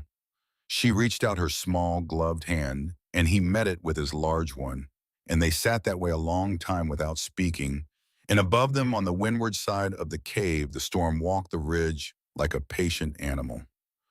"Winter always ends, Eliza," he said finally. "It is the only promise the mountain makes, and the mountain keeps it." "Winter always ends," she said. They came down out of Wolf Creek Pass on the evening of the 7th day into a sheltered park below the timberline, where the creek ran fast and black, between walls of ice, and Callum ranging ahead on foot, with the long sharps across his back, came loping back up the trail with an expression his brothers knew at once. It was the expression he wore when he had seen something that was about to require shooting. "6," he said quietly. "6 men, laid up in the pines above the creek ford with a clear field of fire on anybody coming down the trail. They have been there by the sign the better part of a day. They are waiting for us." How Ezra said. "I do not know how Callum said, but they are, and 6 is too many for 4 guns, 3 of which are on horses." Eliza, who had dismounted to rest her pony, was standing beside Gideon's stirrup. She looked up at him. She did not speak. He looked down at her and then across at Callum, and then for a long, quiet breath at the scar. "All right," Gideon said. "Then we split." They split where the trail forked above the creek ford. Callum and Ezra would take the left-hand fork, the visible open trail, and they would fire once loud to draw the ambushers out of the pines. Then they would run them east along the ridge, and they would cut and turn and cut and turn in the dense timber, and they would kill as many as fortune permitted, and would ride the rest into exhaustion. Gideon and Eliza, with the original ledger and 2 of Ezra's fair copies, would take the right-hand fork, the old trapper's track, a narrow game trail, that followed the creek on the far side, and they would ride hard for Alamosa, and they would not stop for anyone. "Sister-in-law?" Callum said to Eliza, and the words startled her so much that for a moment she could not answer. You see my brother to Denver, you understand. He is the last thing of our father worth preserving. I will see him to Denver, she said. Callum nodded once. He leaned from his saddle. He reached across and he touched her lightly on the shoulder with his gloved hand the first time he had ever touched her. And the gesture had in it the full weight of everything Callum Hayes did not say. Then he and Ezra turned their horses up the left fork, and the left fork took them in a hard canter into the pines, and within 3 minutes there came from among those pines the sudden dry crack of a sharps, and an answering storm of lesser shots, and then shouts, and then the diminishing thunder of a running fight moving east along the ridge. Gideon put his heels to his horse. Eliza put her heels to hers. They went down the right fork at a hard gallop, and they did not look back. They caught one of them 3 hours later in the long twilight above Alamosa. He was a young rider in a gray duster who had been pushed out of Callum's ambush by the sheer chaos of it, and who had ridden south in an attempt to rejoin Blackwood's main party, and who made the mistake, when he saw Gideon and Eliza break from the trees ahead of him, of reaching for the revolver on his hip rather than his reins.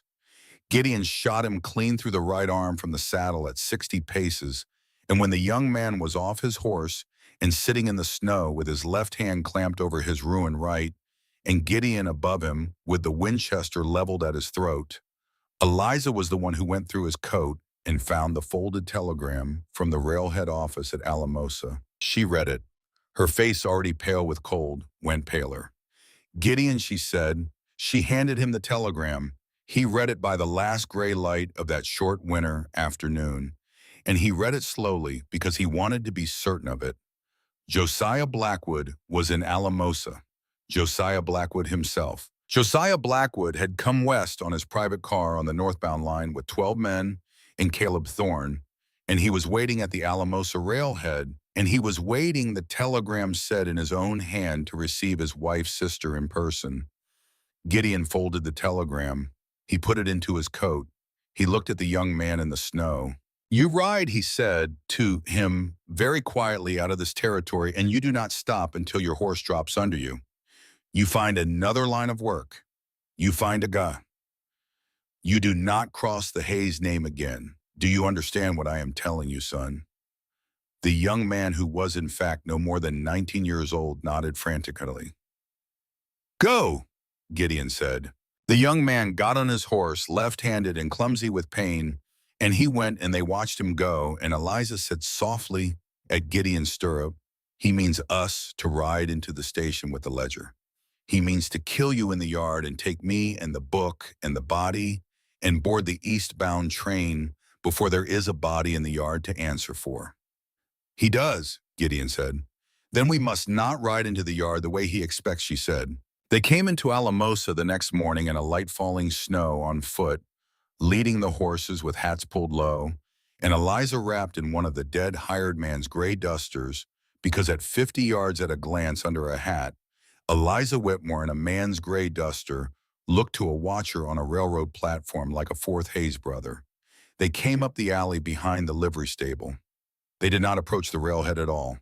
They went instead to the small board-fronted office of the Western Union telegrapher, a cautious thin man named Asa Perriman, who had once in 1878 received free medical attention from one Dr. Ezra Hayes for his wife's difficult confinement, and who Ezra had told Gideon on the night before they left Three Pines cabin, specifically promised that should a Hayes ever come to his door, he would answer. Asa Perriman answered. Asa Perriman, upon being handed a brief note in the hand of Gideon, Hayes closed his office, locked the door, drew the blind, and sat Gideon and Eliza in his back room with a pot of coffee. Then he opened the telegraph key, and he sent over his own private circuit a single encoded message directly to the United States Marshal's office in Denver, addressed personally to United States Marshal Cyrus Cook. The message read, Hayes in Alamosa with package. Blackwood in Alamosa with 12 guns. Send who and what you can. Time is now. 98 minutes later, the reply came back. Cyrus Cook had read the message standing at his office window in Denver, and Cyrus Cook, who had been waiting 15 years, was at the moment of reading already in motion. The reply was 6 words long. Hold. Coming fast. Trust God. They held. They held through that afternoon and the long night and into the next afternoon in Asa Perriman's back room, with the coffee pot going cold between them and the shutters drawn, and Gideon's Winchester across his knees, and Eliza sitting very still beside him, with her small gloved hand resting on his forearm, not for comfort, but because she had understood some days back on the mountain that touching him lightly during the waiting was the only gift she could give him that he would accept. They held, and they did not speak much, and once Eliza rose and moved to the narrow back window and looked out past the edge of the drawn shade and saw across the rail yard on the polished mahogany vestibule of a private rail car painted the dark green of the Western Pacific Company, a man in a tailored black wool suit and a black bowler hat and a silver-handled walking cane, standing with his hands folded behind his back and surveying the yard with the patience of a man who had all the time in the world and nothing to do with it but wait. Josiah Blackwood. She did not say his name aloud. She did not need to. Gideon had, from the tilt of her head at the window, already understood. He came to stand behind her. He put one large hand very gently on her shoulder. He looked past her at the man on the rail car. He did not speak. He is an ordinary-looking man, Eliza said softly. In all these months I had been imagining him larger. They are always ordinary-looking, Gideon said. That is the part they never tell you. At 4:18 on the second afternoon, the northbound whistle sounded from the Denver line, and a train that had not been on the printed schedule of the Alamosa dispatcher came in off the grade with unusual speed and unusual purpose. It was 2 cars only, a locomotive and a stock car.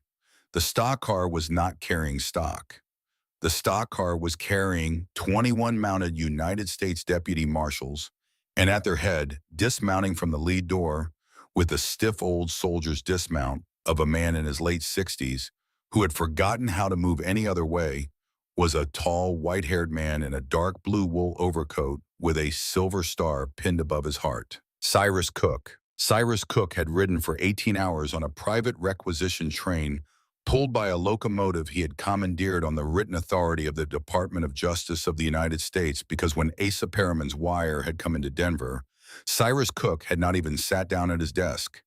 He had walked straight out of his office. He had walked into the yardmaster's shed at the Denver depot, and he had laid on the desk a sheaf of federal warrants, 15 years in the signing, and he had said quietly, "And I need 2 cars and a fast engine, and I need them now."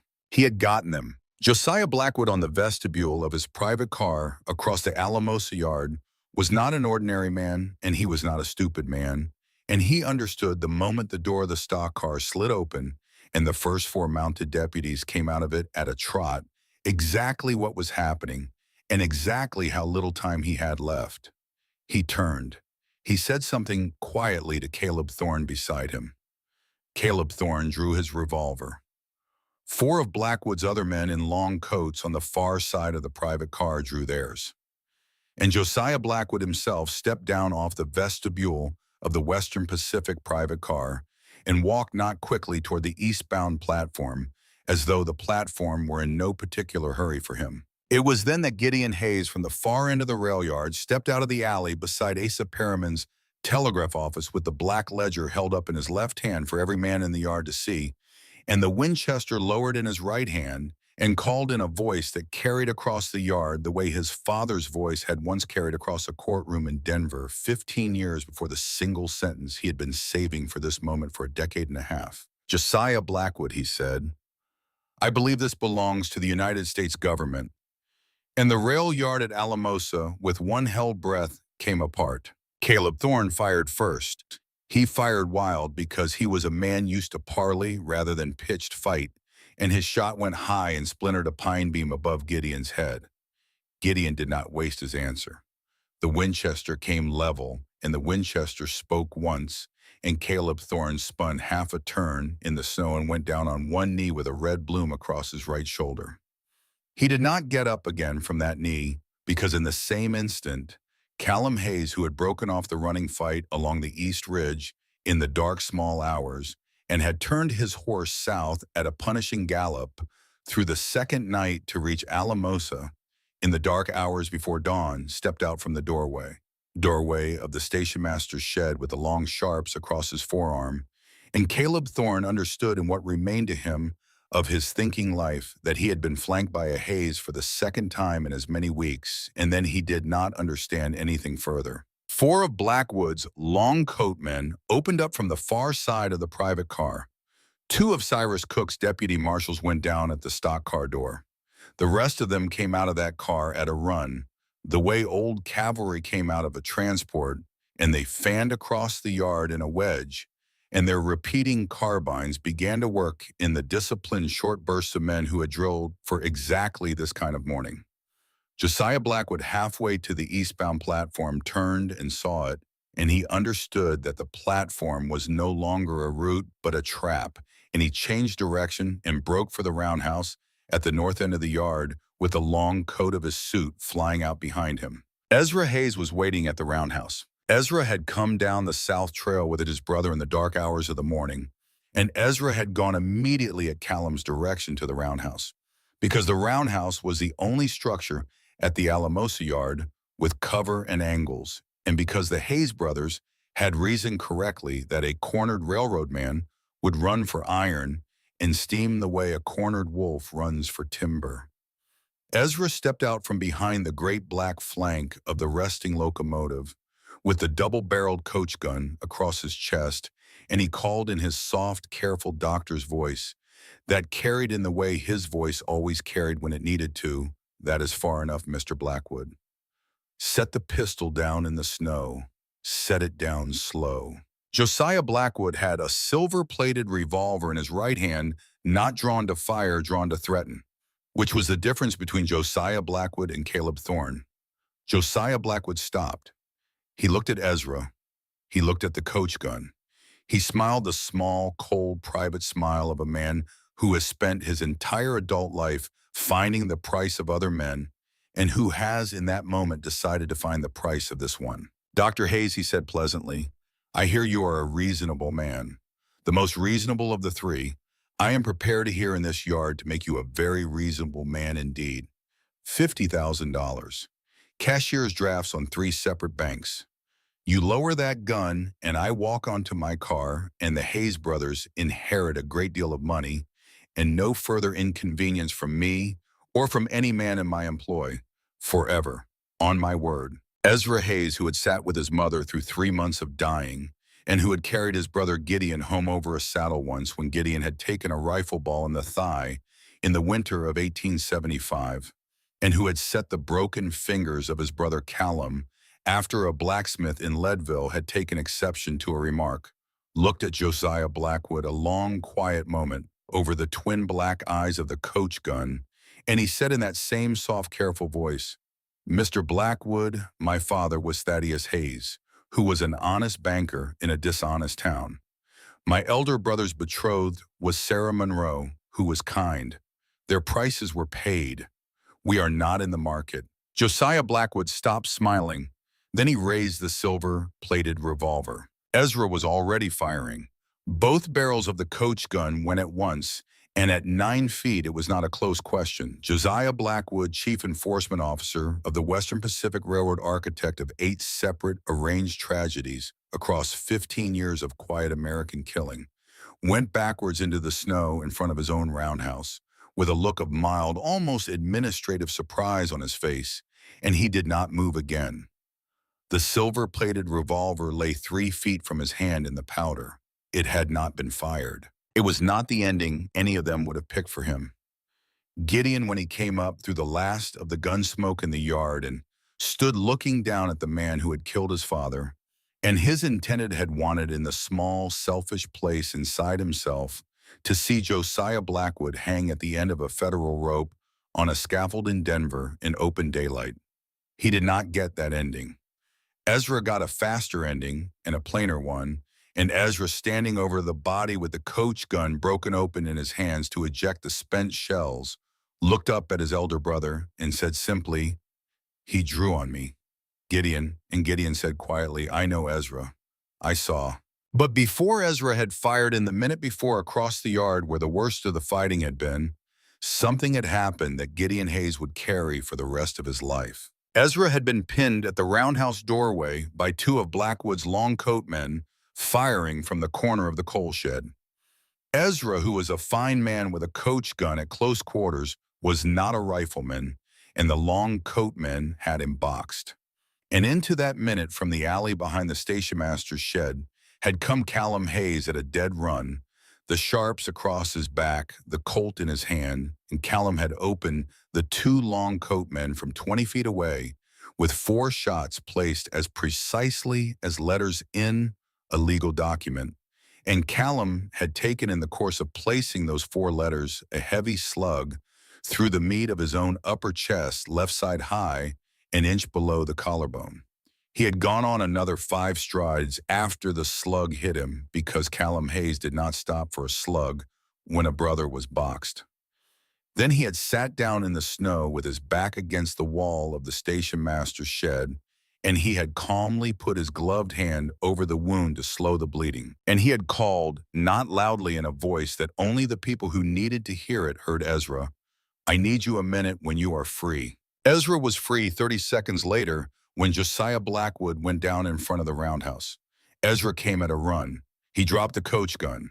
He was on his knees in the snow beside Callum in the time it took Eliza Whitmore emerging at last from the telegrapher's office with the original ledger clutched to her chest to cross half the yard to them. "Not my heart," Callum said conversationally to Ezra as his younger brother ripped open his coat.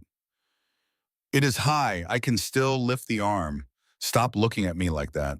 I was going to need a new shirt anyway." Ezra Hayes, who was normally the calmest of the brothers, did a thing in that moment that he did only twice in his life. He laughed and he cried at the same time while his fingers worked swift and certain inside the ruined wool of his brother's shirt. "High," he said, "yes. High and through. No lung. You large idiot. You enormous idiot." "Hold still. Hurry," Gideon said at his shoulder. Eliza, who had been raised in a judge's house and knew how to make herself useful in a room of bleeding men, was already stripping the silk scarf from inside her collar to make a pressure pad. Cyrus Cook, coming up at a fast old soldier's walk across the yard with the silver star on his coat dulled by gun smoke, was already calling for the medical kit from the stock car. Callum Hayes lived. Ezra stopped the bleeding in 11 minutes.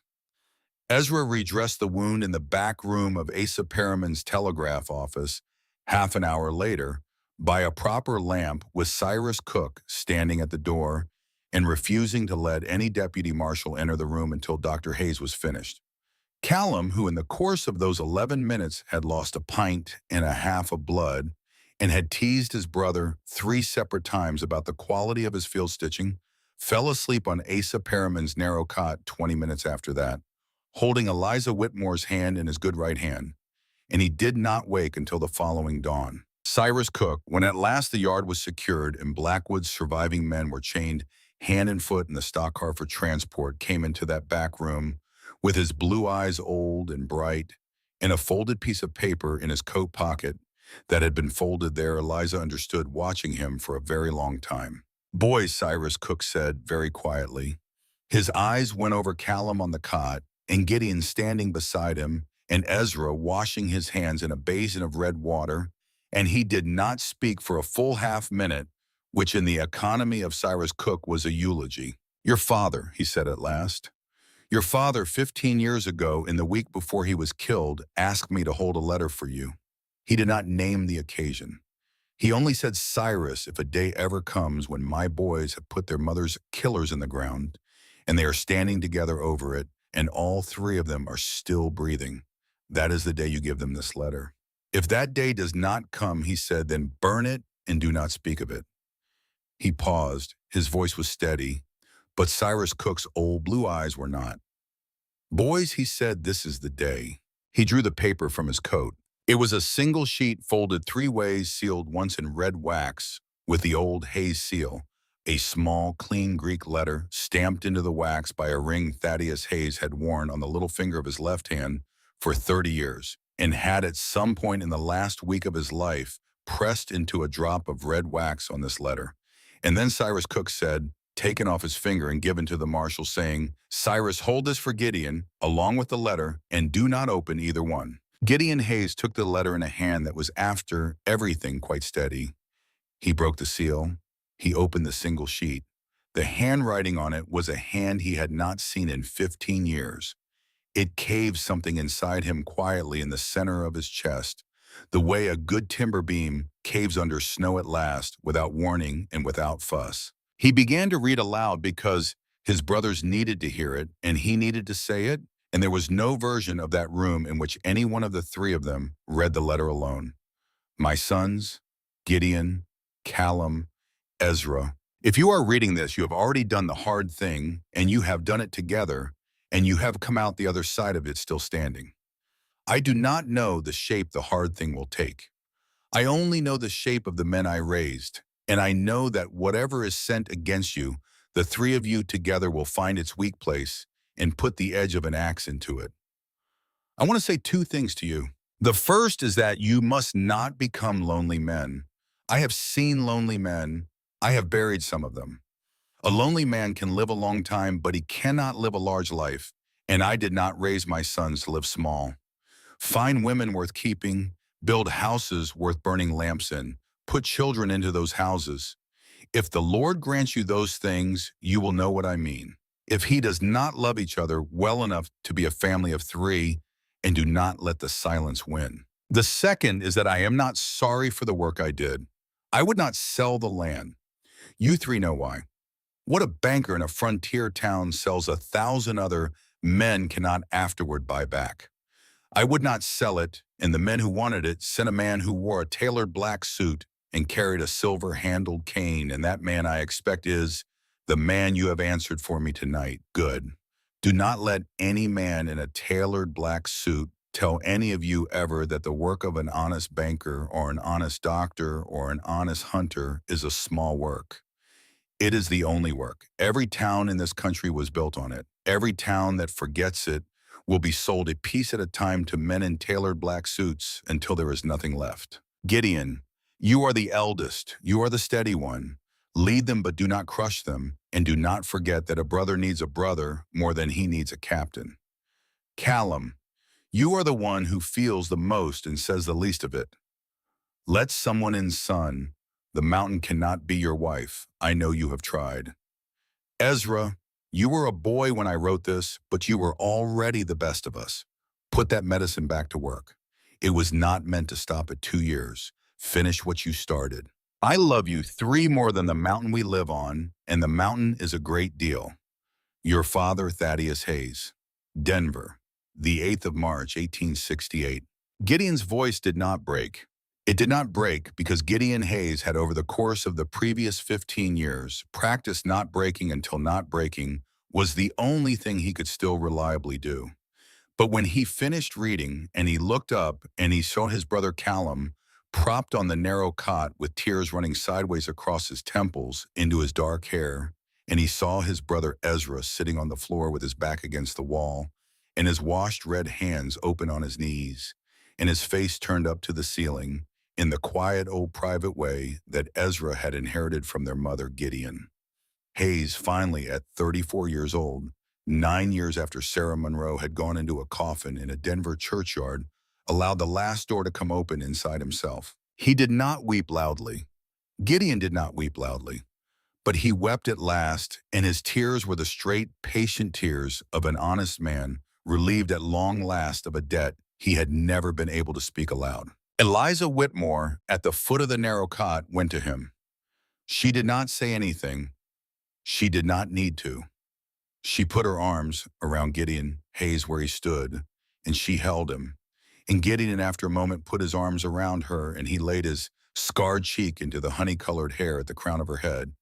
And the four of them were very still in that small lamp-lit room, while outside in the snow-lit yard, the Department of Justice of the United States quietly completed the business of taking the body of Josiah Blackwood into evidence. Cyrus Cook, standing at the door with the ring still in his palm, a small plain gold band set with a single garnet that Thaddeus Hayes had worn every day for 30 years, closed his hand around it and cleared his throat, and he said in a voice thicker than he was used to, letting it be, son, your father wanted you to have this.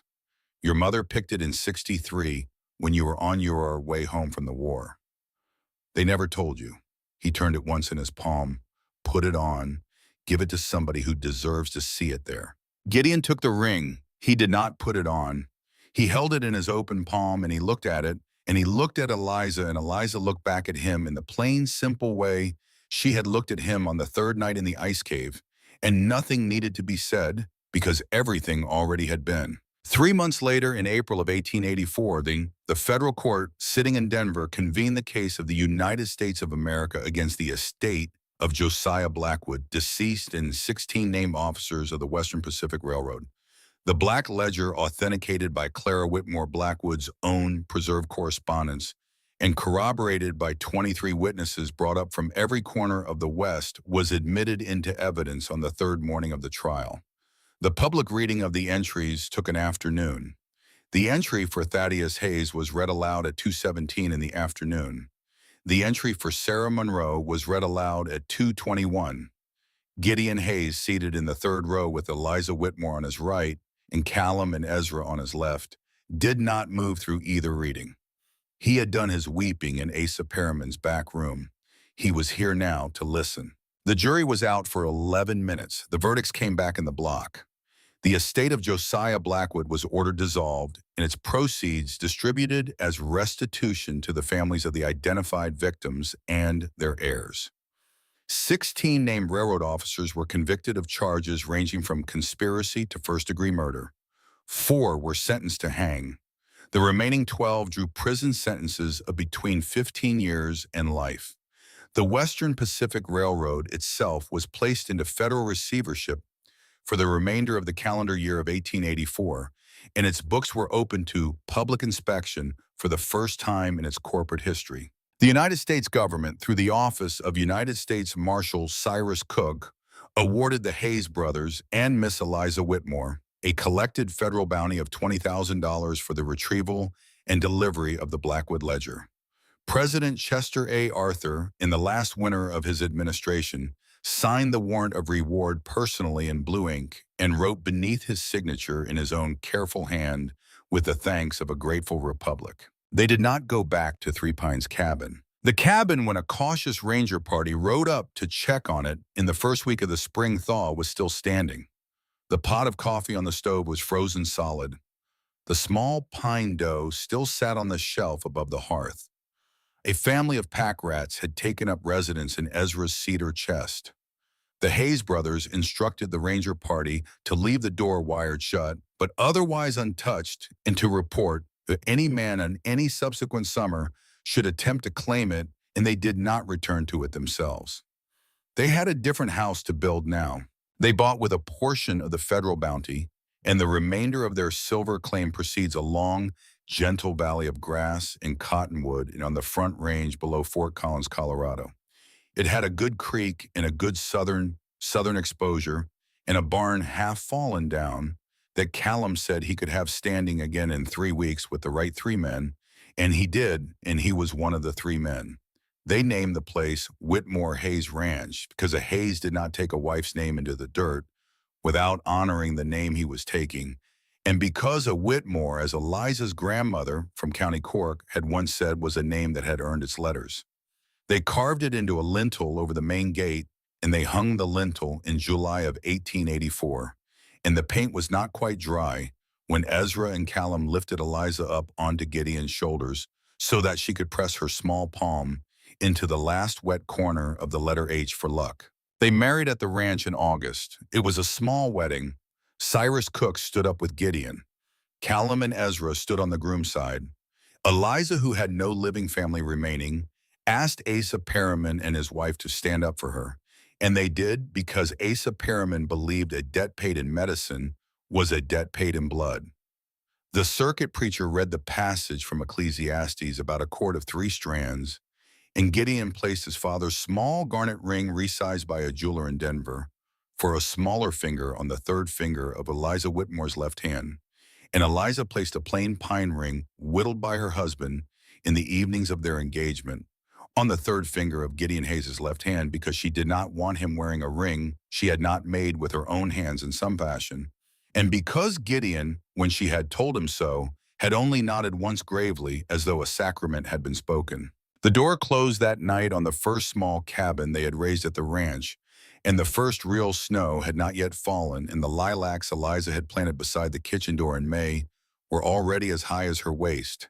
And when the sun came up the next morning, the two of them stood on the porch together and watched the light move across the valley, and Gideon Hayes put his arm around his wife's shoulders and said quietly into her hair, "Welcome home, Mrs. Hayes." "You are home now," Eliza said.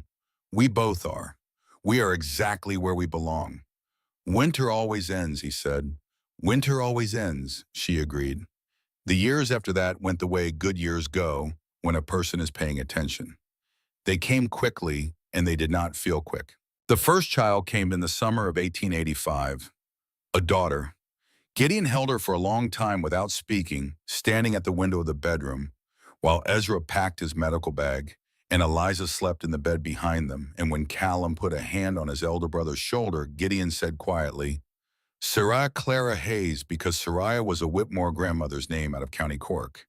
And Clara was the sister who had thought of her little bird even at the end, and the baby blinked up at her father with eyes that were not yet any color, but that would in their own time come in the color of whiskey held up to a lamp. Ezra married Cordelia Bradley in the spring of 1886.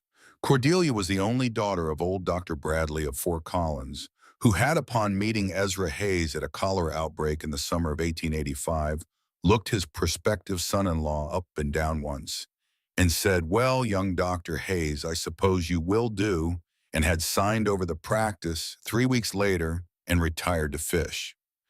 Ezra, who had finally completed his medical degree by correspondence with the University of Pennsylvania in the winter of '85, opened the Hayes Medical Clinic out of the old Bradley rooms, and he kept it open every weekday and every other Saturday for the rest of his working life. Callum married Meredith Sutton in the autumn of 1887. Meredith was a red-haired school teacher from the Fort Collins Church Choir who had, over the course of one long summer, patiently and stubbornly refused to be frightened of Callum Hayes, and who had at the harvest dance taken his hand in both of hers and told him that if he was waiting for her to let him out of her company again, he was going to be waiting a considerable time. Callum, who had not been spoken to in that manner by a woman ever, had surrendered within the first 16 bars of the next waltz. They built a smaller house down the valley from the main house. Meredith taught their children to read from the same King James Bible that had sat on the shelf at Three Pines Cabin. Silas Thaddeus Hayes came in 1886, Elias Alistair Hayes in 1889, Rowena Adelaide Hayes in 1894. By the time the last of Gideon and Eliza's 4 children was walking the Hayes stables under Callum's patient management, were supplying cavalry mounts to 2 separate United States forts, in the Hayes Medical Clinic, under Ezra's quiet care, had delivered a third of the children in Larimer County under the age of 10. The lilacs grew as high as the kitchen window. 20 years passed in the way 20 years pass. In the late afternoon of the first Sunday of October, 1904, a long black carriage came up the lane to the main house at Whitmore Hayes Ranch. Eliza Hayes, 44 years old now, with silver threading the honey at her temples and a small pair of reading glasses pushed up into her hair, saw it from the porch and set down the bowl of peas she was shelling and stood up slowly. "Gideon," she called through the screen door. "Gideon it is, Cyrus." Gideon Hayes, who was 54 years old and who had a full beard gone iron gray, and who had given up 2 winters back the business of riding fence in weather, under 20 degrees, came out of the back of the house drying his hands on a cloth. He stood beside his wife on the porch as Marshal Cyrus Cook, 81 years old and retired these 10 years from federal service, came down the carriage step with the stiff old soldier's care of a man who was no longer young, but had refused stubbornly and yearly to be old. Cyrus had something in his arms. It was wrapped in a piece of soft green baize. He came up the porch steps. He set the object down on the little table between the 2 chairs. He took off his hat. He looked at Eliza Hayes a long moment with his old blue eyes, which had over the course of the last 2 decades quietly gone the color of spring sky. Mrs. Hayes, he said. Mrs. Hayes, I believe I owe you something and I am getting, he said, as you can see, somewhat old to be carrying debts. Eliza did not speak. She could not. She had already seen the shape of the object under the baize. She had known that shape for 28 years. She had last seen it when she was 16 years old on the dressing table of her mother 2 weeks before her mother had died of the wasting fever. Cyrus Cook drew back the green cloth. It was a rosewood music box the size and shape of a large loaf of bread inlaid with a small mother of pearl, rose on its lid with a small brass key in the side and the initials ECW, etched into a small silver plate on the top for Elizabeth Corinne Whitmore, Eliza's mother. The hinges had been newly oiled. The cloth inside the lid had been newly replaced. Cyrus Cook, had Eliza understood without being told, spent the better part of a year on its restoration. Josiah Blackwood. Cyrus said quietly, kept it in a private vault in a bank in New York. The estate took it in '84. It moved through 3 auctions. It was sold in '97 to a family in Albany who did not know what it was. It took me, he said, 7 years to find it after I retired.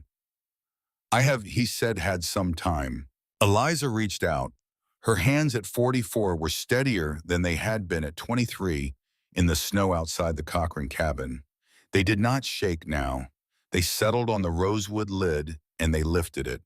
The small brass mechanism began to turn. It played Beautiful Dreamer in the slow, uncertain way of a music box that has lived a long life and has been loved through most of it. And at the first 3 notes, Eliza Hayes, who had been Eliza Whitmore, and who had been on the afternoon of a November day in 1883, a 23-year-old woman, weeping on her knees in the snow in front of a collapsing cabin on a mountain whose name she did not know, put her hand over her mouth the way her mother had once taught her to do when she did not wish the world to hear her weep. Gideon Hayes put his arm around his wife's shoulders. He did not speak. He looked past her at the old marshal, and he nodded once gravely as the Hayes men nodded when a very great thing had been done. Behind them through the screen door, Saria Clara Hayes, 20 years old that summer, and home for a weekend from the teacher's college in Denver, began to play the same melody on the upright piano in the parlor, picking out the chords from memory, because her mother had hummed the tune to her every night of her childhood without ever once explaining where the tune had come from. It was Thanksgiving, 2 weeks later. The long table that Callum had built that spring ran the length of the great room of the main house, and it seated 21 Hayes that afternoon.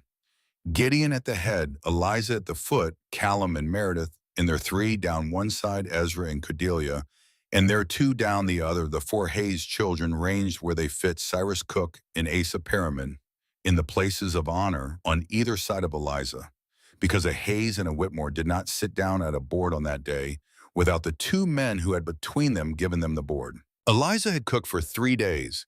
She had cooked, among many other things, a beef tea in her grandmother's old copper pot, which Gideon Hayes took 2 servings of, because a Hayes also did not forget a promise, and because she had promised him, in the autumn of her 24th year, a respectable pot of beef tea if he ever got her through the winter.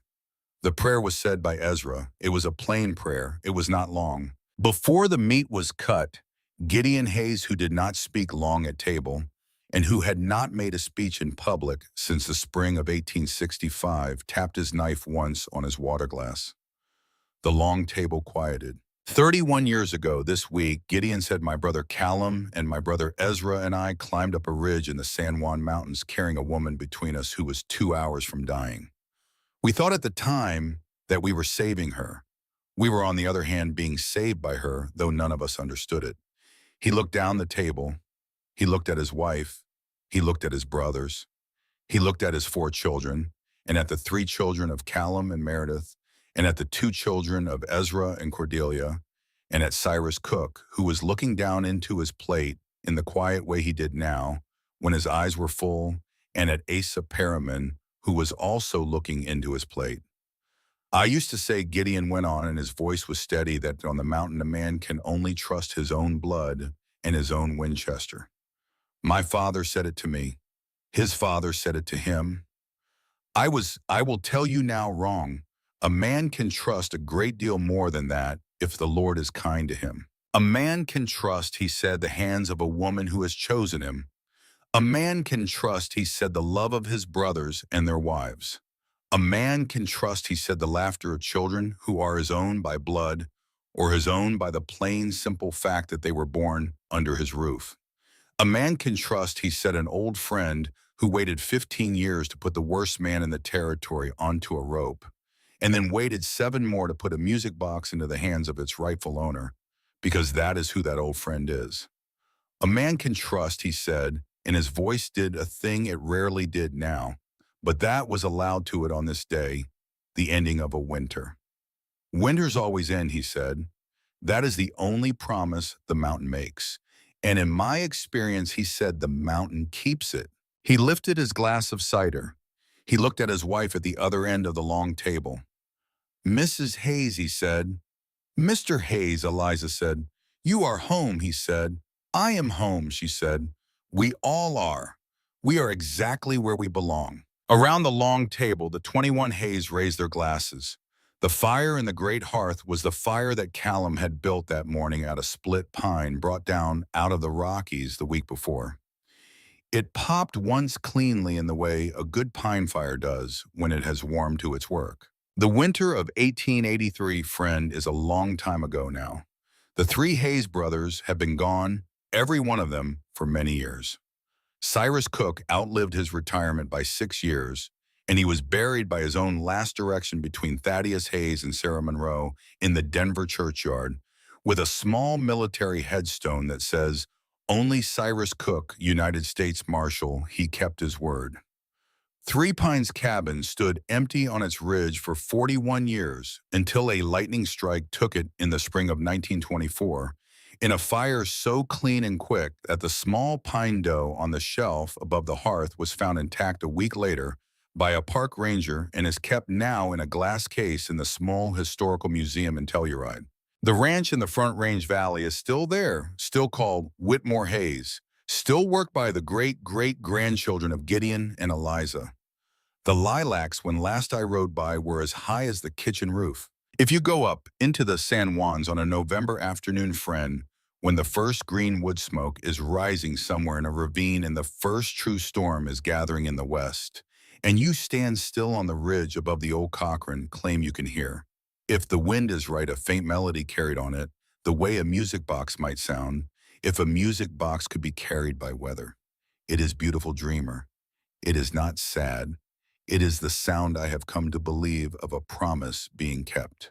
The mountain made that promise 140 years ago this winter to a woman from Boston who walked 3 miles through fresh snow to reach a cabin that turned out not to be the cabin she had been promised, but was instead the cabin she had been sent. Winter always ends, friend. That is the promise. And in my experience, as it was in Gideon Hayes, the mountain keeps it. Thank you for riding along with me tonight. If this story has sat with you, take a moment and hit that like button and subscribe if you have not already, because I tell one of these every week stories of the wild country and the men and women who earned it with their own 2 hands. And before you ride on, leave a comment and tell me where you were listening from tonight, and tell me, if you will, the name of a person in your own life who was as Eliza Whitmore was to the 3 Hayes brothers on the shoulder of Silver Ridge, the right soul sent to you at precisely the right hour. Till next time, friend, you are home now. You are exactly where you belong.